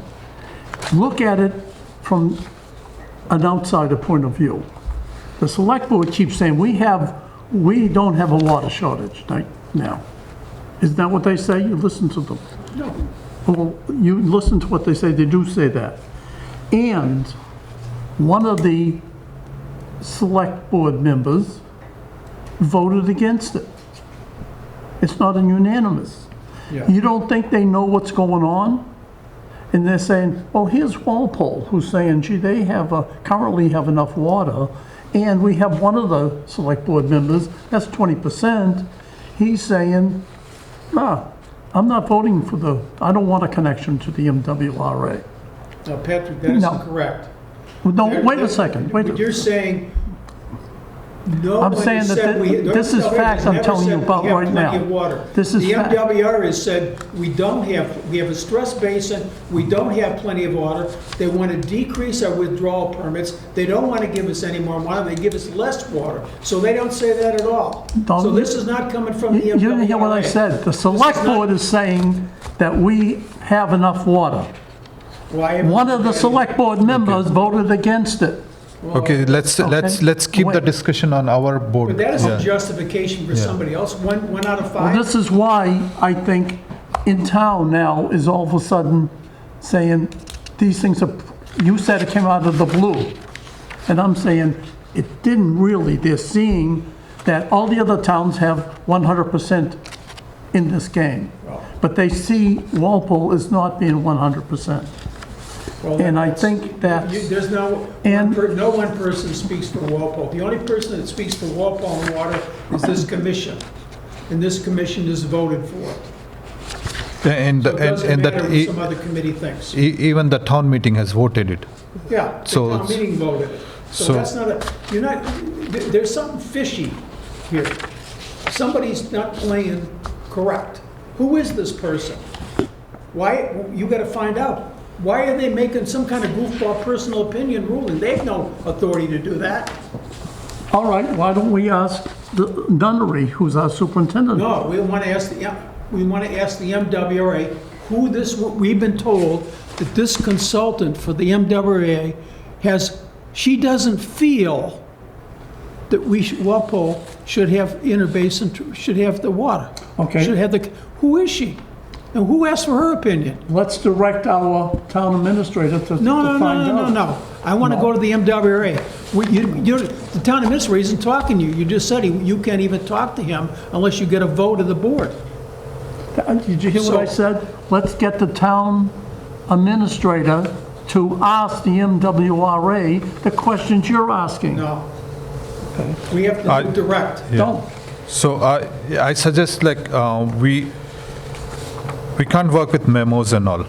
Especially the memos are very ambiguous. We have requested Weston Sampson even in the last meeting to come to the board and provide the update. Superintendent Steve Nuri said they'll be coming in the June because by that time they'll have some project milestone. And now today Weston Sampsons are not here. Isn't there another meeting in June now? No, which is fine, but they were supposed to come in this meeting. So when I asked for the last meeting, they said there's no milestone. And what we get is a memo, which is very ambiguous. Weston Sampson has already been paid in this fiscal year to give us their report by end of June, at least, for what they did, isn't it? It's not about appearing on a consulting fees or something. It's about what they have spent money. They have to provide at least end of the year annual report to us so that we can at least make plan for, because the MWRA hearing is going to go until December. We already asked 60 days extension, so that means we are asking for January or February MWRA decision now. So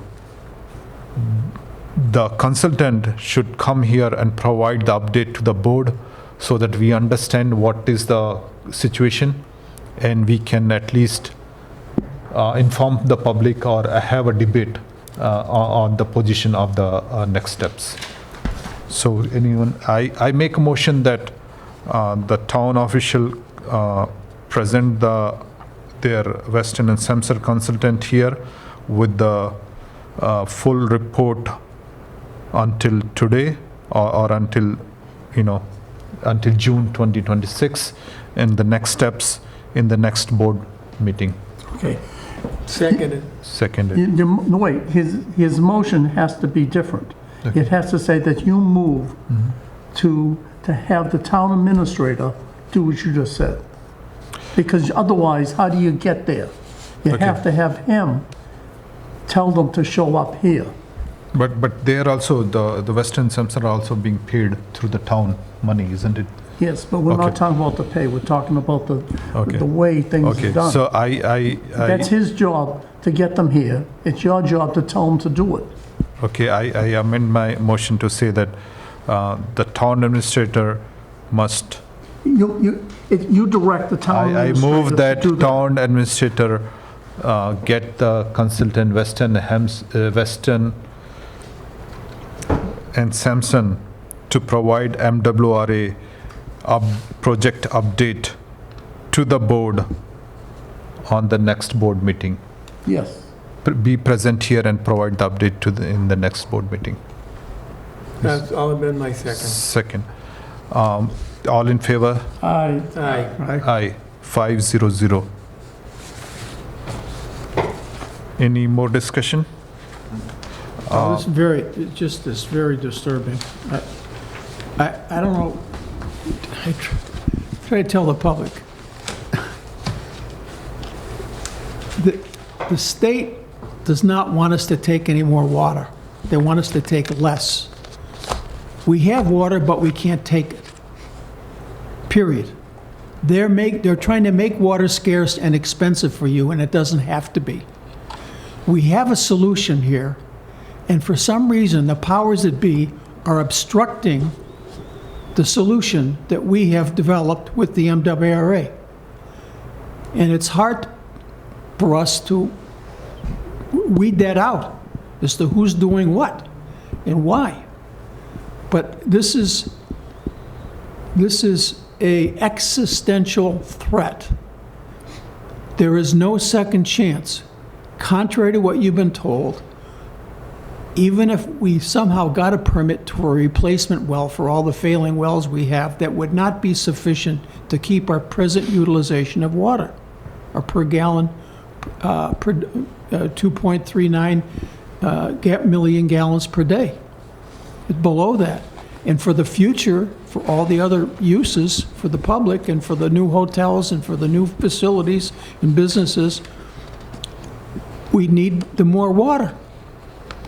And we have a solution for it, and it is nutty that this is being obstructed. And we paid a lot of money to fulfill this solution, and we have to get to the bottom of it. I'm just so disappointed with this type of thing. And the staff knows better than anybody what the situation is. You have 18 wells. 9 of them are failing. They're too old. They're beyond the 35-year age limit of a well. And one well, the average of the new wells that we have is 200,000 gallons a day. So that isn't enough production. And you don't want to stress the wells that we do have, and we really can't put in new wells right now They're not giving us any new permits. So, you know, we have a solution here, but in other towns, Mr. Fastenella has reported other towns have come along after us and have accelerated and already been accepted.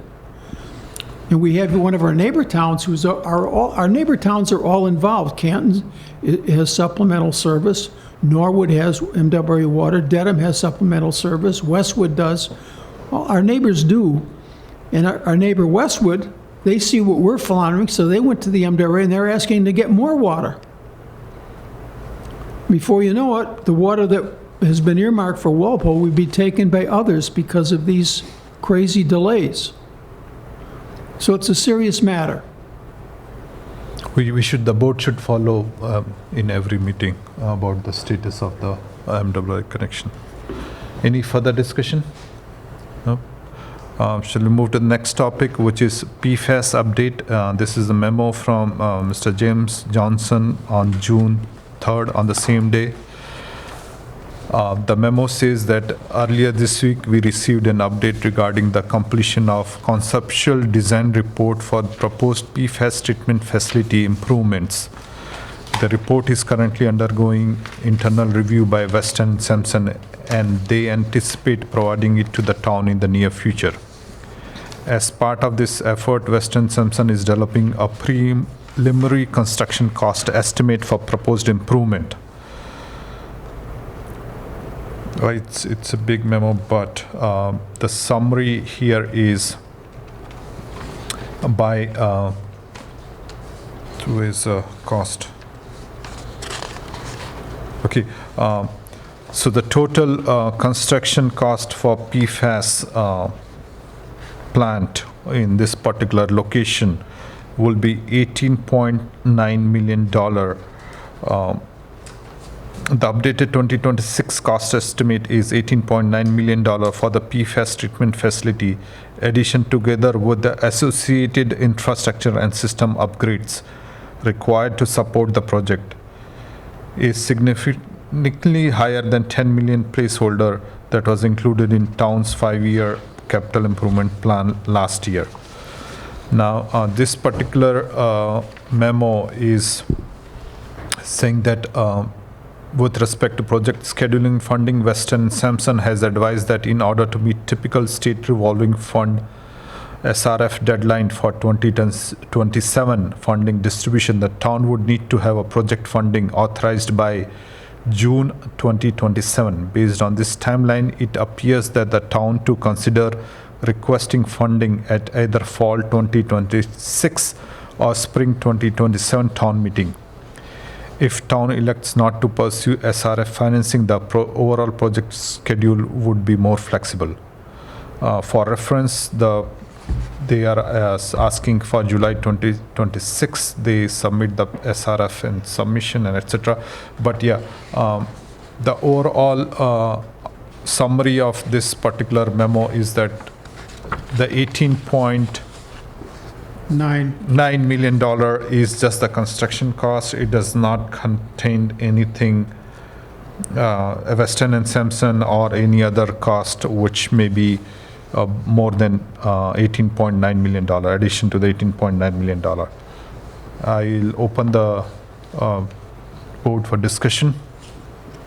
Well, I'd like to say, I mean, one of the scenarios we were given is that if we had MWA Water, that they could avoid several of the wells that have the majority of PFAS, and therefore the mitigation of PFAS, the expense would be much less than this 18 million. And it almost, you know, I'm kind of surprised too that we have the same consultants do all the projects. Now, Weston and Sampson, now, it's maybe more to their interest to not have the MWA Water so they can build all kinds of PFAS and they can get $18 million projects now instead of the $5 million project. I mean, where's the analysis of this? I mean, that's what the analysis should have been as well. If you're getting $10 million to avoid PFAS, one of the ways to avoid it is to get MWA Water and avoid these $18 million expenses. John, to go For back some, to, some reason now, we're trying to, oh, well, we're not gonna get that water, so let's spend even more, let's let 3 times as much money and play with PFAS. And that's what I've heard years ago was the big statewide program is to make water expensive by declaring all these contaminants hazardous so that people can't drink their water, and we have to spend out millions of dollars upon millions cleaning up these little items in the water, which are in the billions of an increment that no one can even measure. It's like a COVID, it's like a boondoggle, public health boondoggle to make another aspect more expensive of consumer's life. And it's really, to me, questionable, what the heck is PFAS? How come people have been drinking water for 300 years? They've been drinking the same water, all of a sudden they can't drink it anymore. What's that about, John, you know? So, John, there's a lot of issues. John, you said, why are we using the same people over and over again? Like Weston and Sampson? Well, the reason is that the town administrator in the past used to give us all the RFPs, okay? And what would happen is that when he sent these out, the companies would respond with a proposal. Those proposals would come in the form of usually a slick presentation, usually bound. We'd each get a copy. We get a copy from all the people who bid on the particular project. And we discuss the whole thing. Does that happen now? When's the last time you got a brochure from a company? Telling them what they can do and what they can't do? You haven't. So we're being left in the dark. And so somebody is deciding, oh, we're going to use this company, we're going to use this company, we're going to use this company, with no input from the people who know what's going on in the sewer and water department. So that's why we use the same one over and over again, because somebody wants to do that. That doesn't even seem logical, does it? Yeah. So yeah, so I think the two memo which came together was surprise. Like one is MWRA connection saying that, oh, we only need for emergency connection. And the second memo for PFAS asking for, $18.9 million for the PFAS treatment center. And my question is, who is planning all this $18.9 million plants with what assumptions? Like, where was this discussed before? Like, we need to treat every water coming out of ground, or what is the analysis? So the analysis should be done before even we say that, okay, we need 1 million capacity, or we need 500,000 capacity, or 250 million capacity, because the bigger the capacity, the more money you're going to spend on the operation, because you're going to spend more money on the chemicals, electricity, everything. I mean, it seems like the logical thing to do would be like what John says, is to have it hooked up to MWR. And then they would treat most of it, or they would eliminate the wells that are highly contaminated. That's the logical approach. That's the Mr. Spock approach. Let's do things for the people. Well, some of the things too in this, I would just say, and maybe we can get the answers, but they say such things, we assume 3,875 square feet. We assume the cost is based on the planning estimate of a building as a per square foot estimate of $3,000 per square foot. That would mean if you were building a 3,000 square foot home, your house would cost $30 million. I mean, what the hell? Who's making these things up? It doesn't give any source. You just come up with a figure. The figure's ridiculous. It's like 15x. What kind of a building could this be? It's like a spaceship or something? I mean, What's wrong with using this building? And you can buy metal buildings, you can buy one for like $75,000 that'll cover, 5,000, 10,000 square feet. I don't know why you need to build a building for $18 million. Something's wrong. What the procedure for ridding water of PFAS is? Is it a micron filter of a certain size? Is it boiling the water in the plant? And then how do you get rid of PFAS? What is it? Is it chemicals? Is it add more chemicals? I to the think water? they leach it out of it, however they get it out, whether it's an air system or a water system, filtering. It's not that sophisticated. Right. But, in the Could they space, retrofit a I mean, building just to do yeah, that? this is real, it's hard to get your arms around these things. And no one asked the questions. Because people don't know. When we asked to get a pump station in Sharon, it's just like the pump station we want to use to build on Willard Street. They built this thing for $1 million, 1.1 million. Our consultant says our building's gonna cost 5.2 million on Willard Street. Why? Inflation. Yeah, really? Yeah, really? I'm only joking. Yeah, I have a motion for this, motion regarding PFAS, capital planning, ratepayer protection, and review of indirect cost transfer.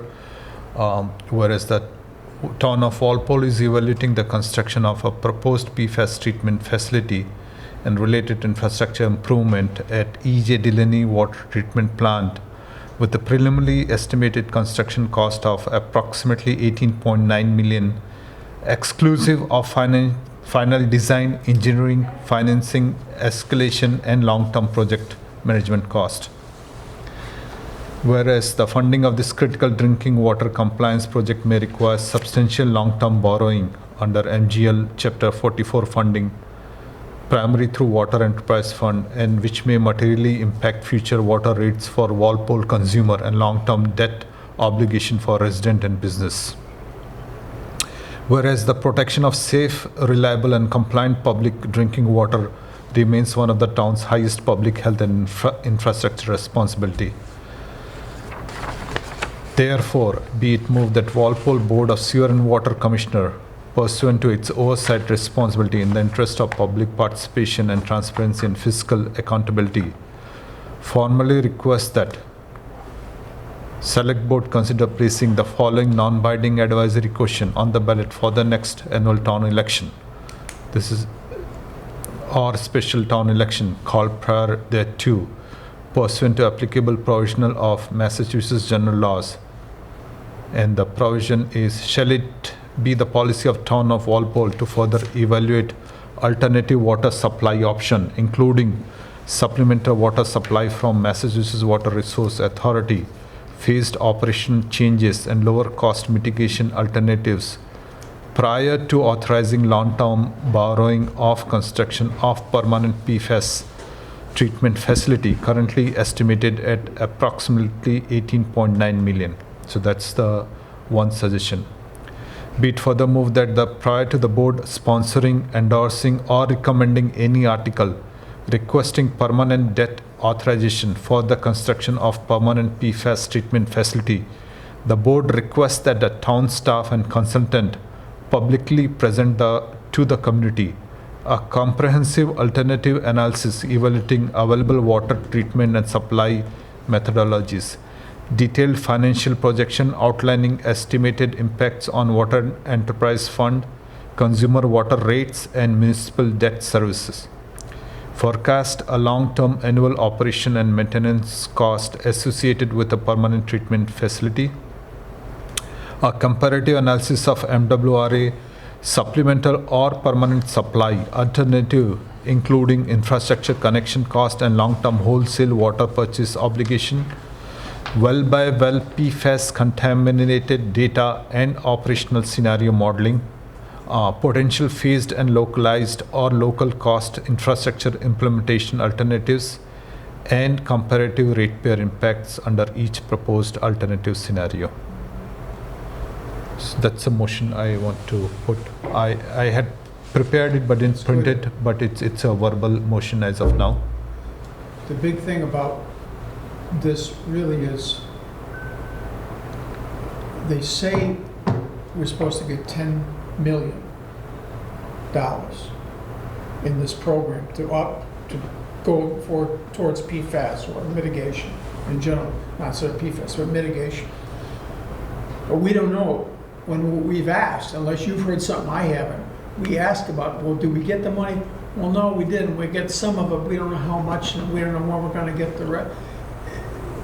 We haven't been told. First of all, we should know how much money we're getting. That's number.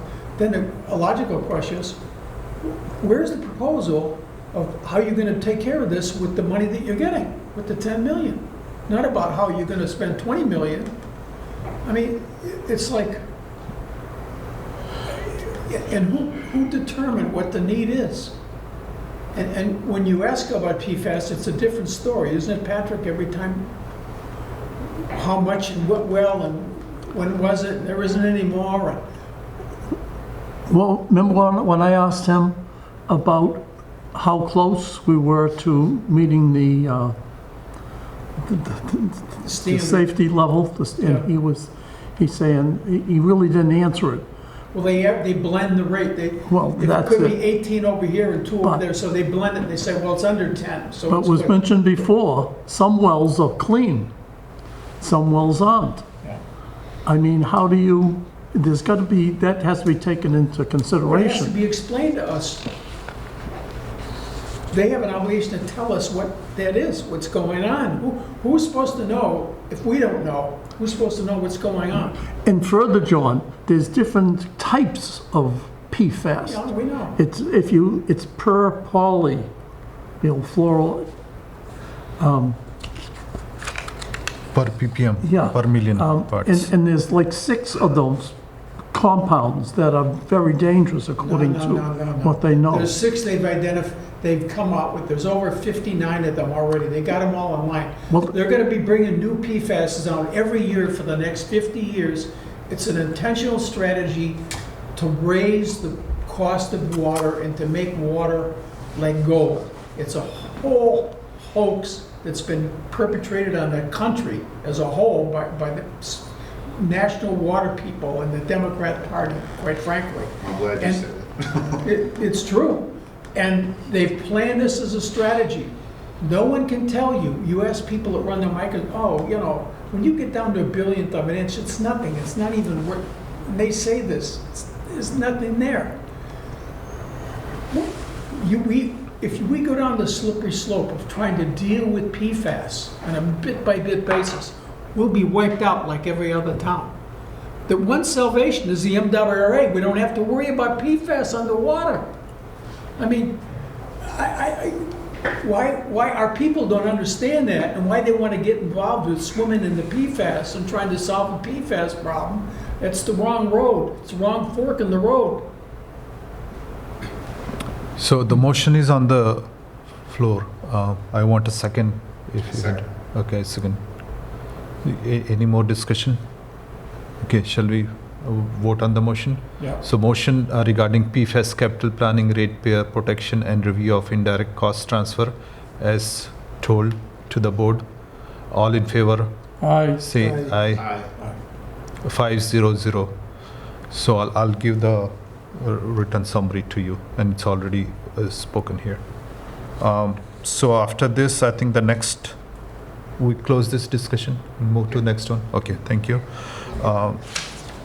Next item is 422 meeting minutes, and they are saying that it's not approved last time by 203 vote. My estimate, my guess was it was approved because out of 5 members, 3 were absent. There was no vote, but still, I suggest that board, I didn't put this, I think this is town official trying to show that we are not improving our meeting minutes. They're trying to show off.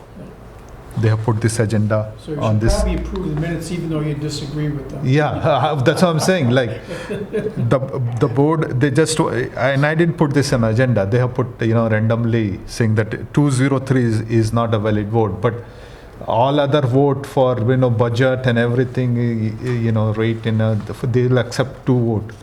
two yes vote, but anyway, I request the board to reconsider the meeting, the vote for meeting minutes and vote again.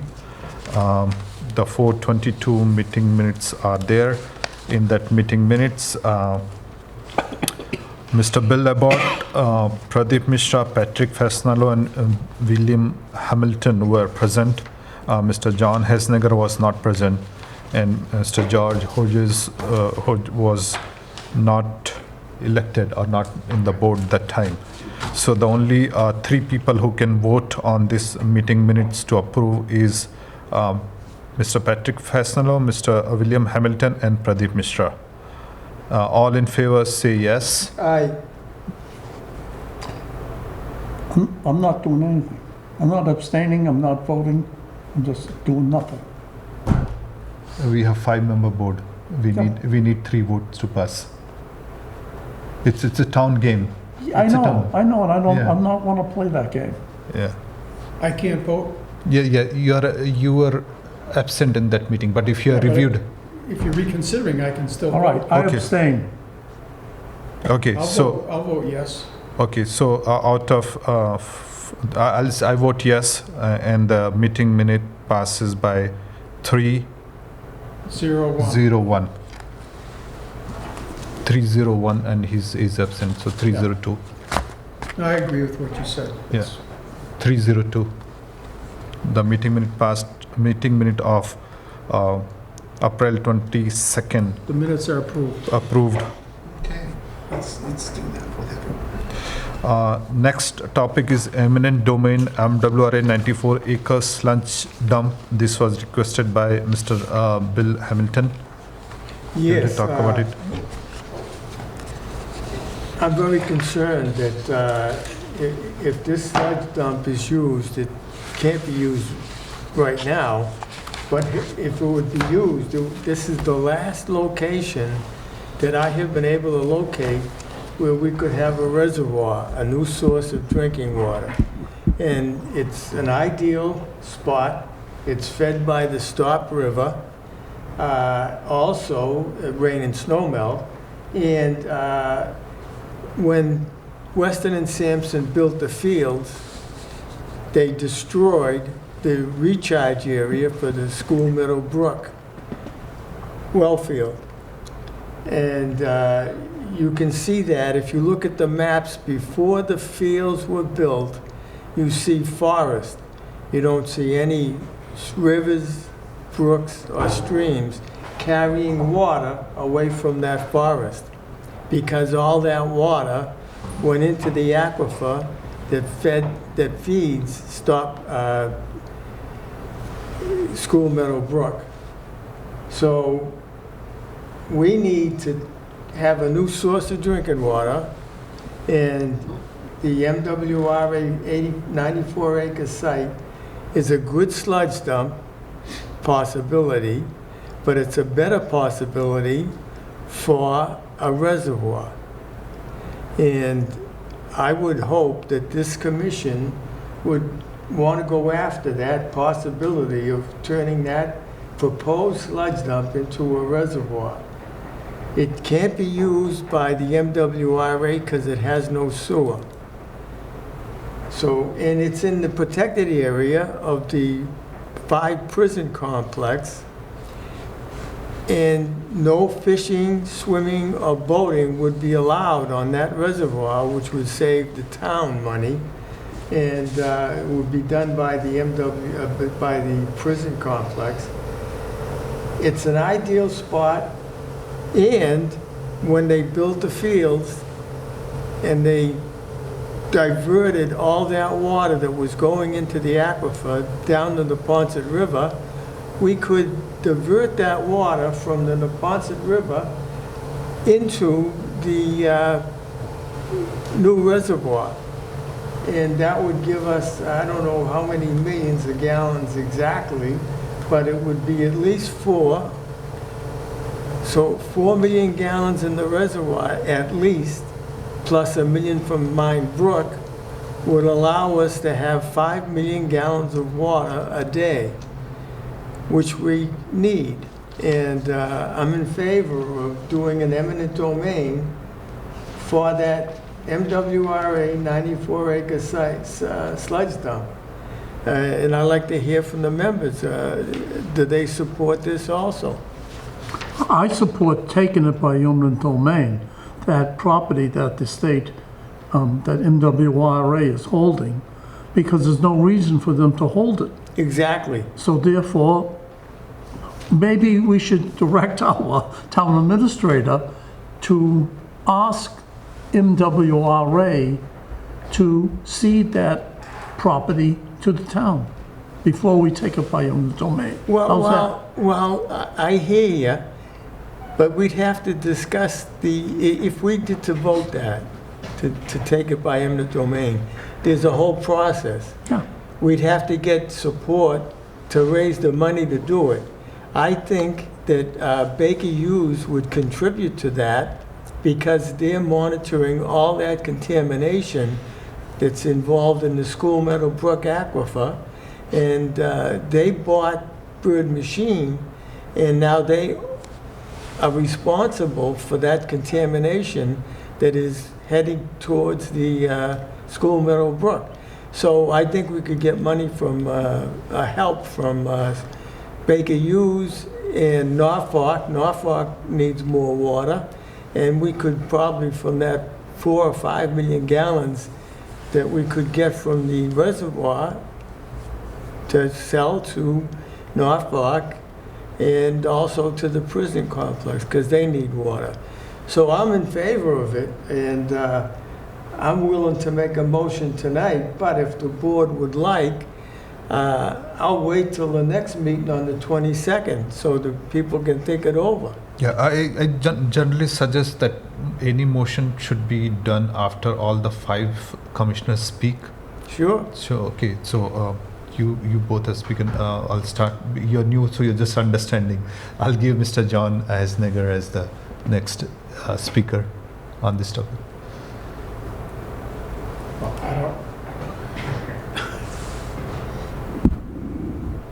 I think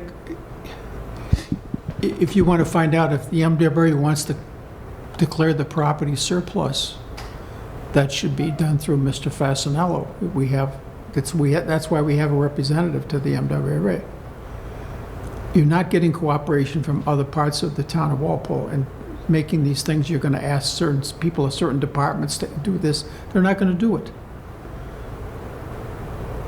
Do you understand? So if you want to do something, our representative has to find out if they would declare it surplus. That's Well, I'm first. not asking for them to Well, the declare commission- But find out. Maybe they do. If what you said is true, Bill, they have no use for it. So let's find out. The They wanna commission put can sludge do there. what he's asking, though. The commission can ask the town administrator to inquire what the status of that property is, and if they're willing to declare it surplus, so the town can get title to it. What makes you think he's going to do it? Who? The town administrator. Because we're gonna order him to. Well, And that's what we do. He's our agent. Well, I think it would be wiser to consider the eminent domain taking, because that would put the town administrator in the position of working with us or against us. And I'm hoping he would work with us, because we need a new source of drinking water. There's no question about it.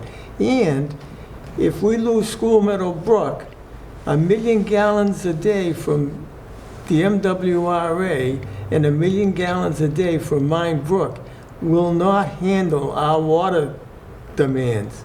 So we absolutely need this possible reservoir. So I'm hoping that we can either have a vote to take it by eminent domain tonight or on the 22nd. And once we do that, then there's a whole process that has to happen where we determine how much it would cost us to take it by eminent domain and where the money comes from. So one thing I want to point out to the board is that Mr. Hamilton sent this email on Friday, May 29th, and I forwarded this to the town on June 1st. The town, and it was forwarded to everyone, like Steve Nunnery, Jim Johnson, and Rick Mattson. They had not provided any feedback to the board. So when somebody such topic come, they should provide feedback saying that, okay, we are against, or we want this, or this is the cost, we should not. So from June 1st until June 8th, it's today's meeting. When the board asks some item to be put on agenda, we expect the town to provide a feedback, town to provide a constructive opinion, so they're not doing their job. And this is not that one day, this is coming for the second time in the board meeting. We had on May 11th also, we had this same topic for discussion brought by Bill Hamilton. They didn't provide any input, and this is second time it's coming up, they haven't provided input. From my own personal opinion, I want town to come forward and provide an opinion so that the board can make a decision. Now, it seems that the town is not cooperating on it. Not only this topic, but any other such topics. So I suggest we direct the town to basically provide a full report on this particular request of the cost and the feasibility of getting the proposed 94-acre site from the MWRA as a surplus site. Well, there's two different things here we're talking about. Yeah. One is acquiring the land. That's where I'm at right now, getting it. Well, And if you want to take it by eminent domain, and if the board agrees, I'm with you. Because I think we can't have the state having a chunk of property it's like a threat to us. We don't know what they're going to do with it, and how they're going to interact with the town. So it's better off that we have control of it. exactly, and I just, time is wasting, and that's why I think we should just move on it and then go through the process. All right, you're going to move on it. Do you want to make a motion to take it by eminent domain? Yes, and I would make it tonight, but I want to make sure that the commission is okay with that. The eminent domain will have a process, isn't it? A cost and the process. So Oh, we have to determine the cost? Yeah. So what I suggest that in today's meeting, we direct the town to provide the cost and the. Okay. They just haven't reacted. We need to see that they're not going to help us. Okay. I think somebody has to put motion. You know, right now, it's your call. You have to ask the motion. You have to put the motion and get the board vote. okay, but Yeah. I'd like to hear the discussion before we do that. Okay. But now, if the MWRA returns the land to the correction department, we couldn't take it by eminent domain because it's public property then. Right now, they're paying taxes on that every year. Why is the MWRA paying taxes to the town of Walpole every year for the last 50 years? Doesn't make sense to me. So But- you're saying that we'll be losing that money, the property tax money, if we take it by domain? Oh, yeah, we would lose that, yeah. Okay, that's. But, How much is it, though? How much is well, they got it for a song. No, but the So current what are the valuation, taxes the that- current valuation, what What is are the the taxes property that- tax now? How much, do we know? What is the address? It wasn't, I mean, will the water we'd be gaining outweigh what they're paying for taxes? if we don't have water, we're not gonna have a town. Right, but we're looking at other options too, like combine, we want to get on the MWRA water supply. That- Well, the MWRA has limited us to 1 million gallons, and that's not enough. A day. A day, that's not enough. And If we lose- that's a political thing, by the way. Look at this town here. Do you see this map? half of this town is an aquifer. Aquifer, We could raise enough water to fund 4 counties. Then you'd have PFAS. But we're not allowed because of the politics. That's the crazy thing. We're working all around doing all these crazy things because of the screwed up politics of this state. Well, politics should be John, banned you're because- skipping over the fact that the town has What allowed is the address? illegal Address. development of 40 Bs on top of aquifer sites, which are Address. threatening. Address They're of the all street. over. Address Yes. of what street? And now This these Well, let me particular ask you, this site that you're talking, This- well, let's not this- get into other issues. Oh, we don't, The site yeah, you're we gotta talking is describe Stop that, River. thing, meets and bounds. That's different, Yeah, where is isn't it? it? Well, Where was that? Isn't the Stop Where is River this? a different Oh, Exit basin? pond. yes, it is. Okay, so it's an interbasin source, it's which is next to the good. Walpole Prison. Yes. it's an That's one interbasin of- source yeah. to get And the then it water. has to be described Yes. though, but it's Okay, Now, so we that's have a- that's a permission for that. by a rationale. public We street. have to get permission for that, and that No, was but brought up you can at get- the Saturday at the library. Weston and Sampson said we would need a permit to bring water from one Charles River watershed to the Neponto River watershed. But the MWRA is feeding all kinds of watersheds from one source. No, it's not The either quad. or, it's not either or, I mean, it's a question, that's an option. It's an option because if it's not an interbasin transfer, you're still under the same restrictions, you can't withdraw any more water from your own basin, you have to get it from another basin. Exactly. Now, they allowed the preserve to be built. Yeah, but let's not go back, Bill. Oh, no, you We're just gotta talking, you're talking about a new opportunity, don't go through the history is done. Well, The fact is, you want to justify that site for a water source. And it's an interbasin transfer, which is good. yeah. So, but you've got to find the way to find out about it. Now, the question is, it seems to me somebody could informally find out whether the MWA considers it excess property and would consider, John, I just Selling listened to you actually rave a little bit about not getting information that we need from the town. You went through a whole process there that we've been doing this for years and we're not getting anywhere. And now there's a woman who we have no knowledge of telling us we don't need the water from the MWRA. So that's the only thing that makes me kind of concerned that we should. she's not do from the something. MWA, this is a consultant somebody came up with. Yeah, well, whatever. Well, the DCR, the MWRA gets its water mostly from Quabbin for us, which comes down going to We know Quincy. that, but Patrick should be able to find out without going through all this bureaucracy and stuff and be trapped by people who don't want you to be successful. He ought to be able to find out, do they have any use for the land?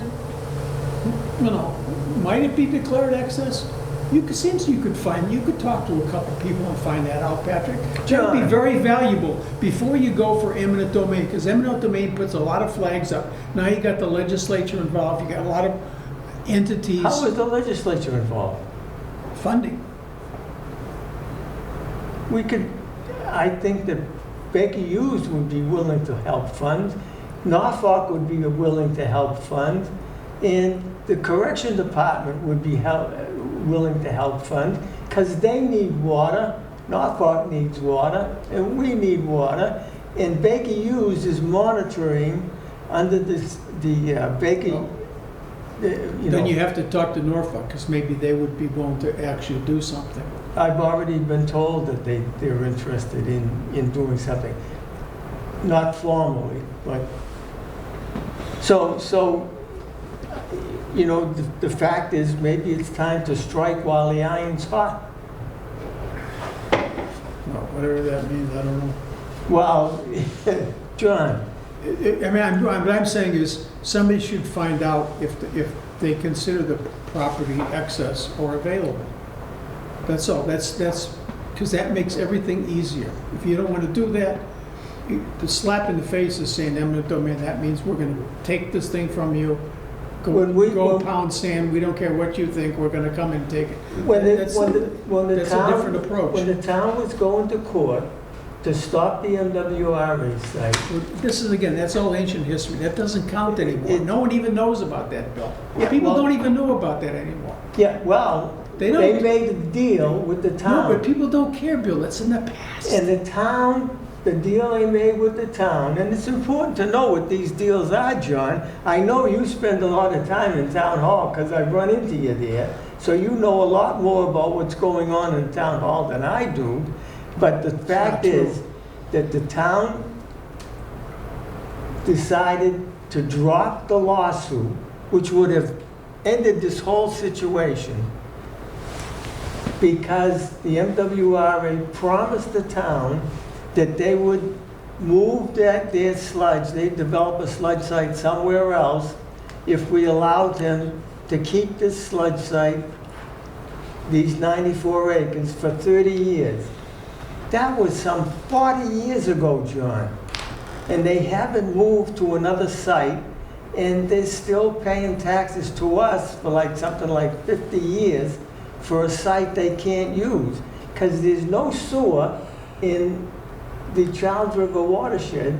And I've searched, now Paul Levy has gotten involved with the Charles River watershed.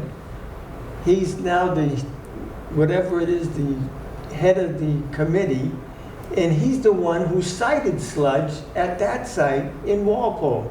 Now, there were originally 5 sites that the MWRA Bill, identified. you're just going on and on. You Okay, just- I think, yeah, we should none of this is have, relevant. Well, It's wait a too minute, much this of a is story, important. Bill. This is important. It's They too much of a identified, story. they identified 5 sites where they could put sludge in But Walpole. that doesn't matter, They're that's all, all there isn't gone any now. sludge anymore. They're all gone. So these sites that might have been, depending on how they would be for a reservoir, these 4 sites, these other 4 sites have all been developed now. The only site that hasn't been developed is the site that the MWRA has, those 94 acres. It's got recharge from the Stock River, and we can also divert water from where the fields were built, because that water is now, the fields made it impervious, so we've got that water. And the ideal thing is, we could take that water, there's treatment plants available that they use to treat the water that they pump out of the So- ground. You're going, wait, Mr. no, Chairman. we, you're going I think, way- yeah, this we is- we're that had going, nothing to do- we are, It's a I, crazy thing, you better defer this, I mean, Yeah, I this is think- going way crazy. no, I make a How is it motion. going No, way no, crazy? You're Mr. getting into Hamilton, stuff that- It isn't Mr. relevant Hamilton, today. it's The a simple public thing debate, about yes. this land is different than what you're talking about. Mr. Hamilton, I make a motion that, to direct the town administrator to provide a report on MWRA 94 acres such site, and the next step of the board can take. I'll second that. Oh, okay, now, I'll go along with that, with this proviso, that you'll keep on the agenda for the meeting on the 22nd. That's what I'm saying. Eminent domain. That- Because if they don't get back to us, That's what we I'm- need to act. That's a motion is. In fact, Yeah. there could be a liability for us if we don't act, because that might be negligent. That's correct, and that's the reason well, the motion is to provide the town administrator the status and the report on MWRA 94 acre sludge dump by next board meeting, before next board meeting. Okay. We'll take vote. All in favor? Aye. Aye. 401. Okay. So we're going to discuss this again on the 22nd? Yeah, of course, because we are asking the town administrator to provide the update. I won't be here. Which is fine, as long as I'm we, just saying, yeah, we, it needs to Okay, well, continue. what about calling in? I can call in. We Sure. can continue do Zoom. discussing, yeah. If something, Well, I don't think we can do Zoom here. Oh, I can do whatever you have. I bring everything down the Cape with me. Okay. Okay, next topic is new finance agent roles and responsibility. And this was a follow-up item from the last meeting. So this finance agent roles and responsibility, the town administrator finally sent a memo describing the roles and responsibility. But this came after we pushed for these details, and does anyone wants to have a comment on it before I put my comment? It is in the memo. They should have given that particular memo in the packet, isn't it? It didn't came in the packet. Yeah, well, Yeah. my packet is, Okay. I told you I came right here, so it's still there. Let me see, what is it? The new financial agent, Oh, the financial agent? yeah. That's a business manager? Yeah, he's gonna get 70 grand plus, I say he or she, plus the FTEs on it, brings it to almost to 100,000. Well, and it is a he, because I saw in the memo it said a he. Oh, what you did? Okay. So, I just don't understand why all of a sudden, and Oh, maybe it didn't. he's gonna be concerned with our enterprise funds, according to what I read on his Well, job I description. expected to see an ultimatum from the new business agent on what the rate should be. Okay. For the rate hearing, I expected an ultimatum. Oh, No, I think, but they didn't give us full detail. They said that they'll be hiring this person in the future, and my email was to saying that the board has not received a formal job description, a reporting structure, enterprise fund allocation analysis, and projected payroll and benefit cost, and how does it helps the water and sewer rate payers in getting enhanced customer payment accessibility, monthly electronic billing, and free ACH payment capability, and other financial modernization initiatives. And that was the request. Like, okay, there's so much other pending things the board has asked. Why, the town is hiring? The only thing which I heard from the stationery was, oh, we have $14 million revenue, let's hire a new person. But what about ratepayers?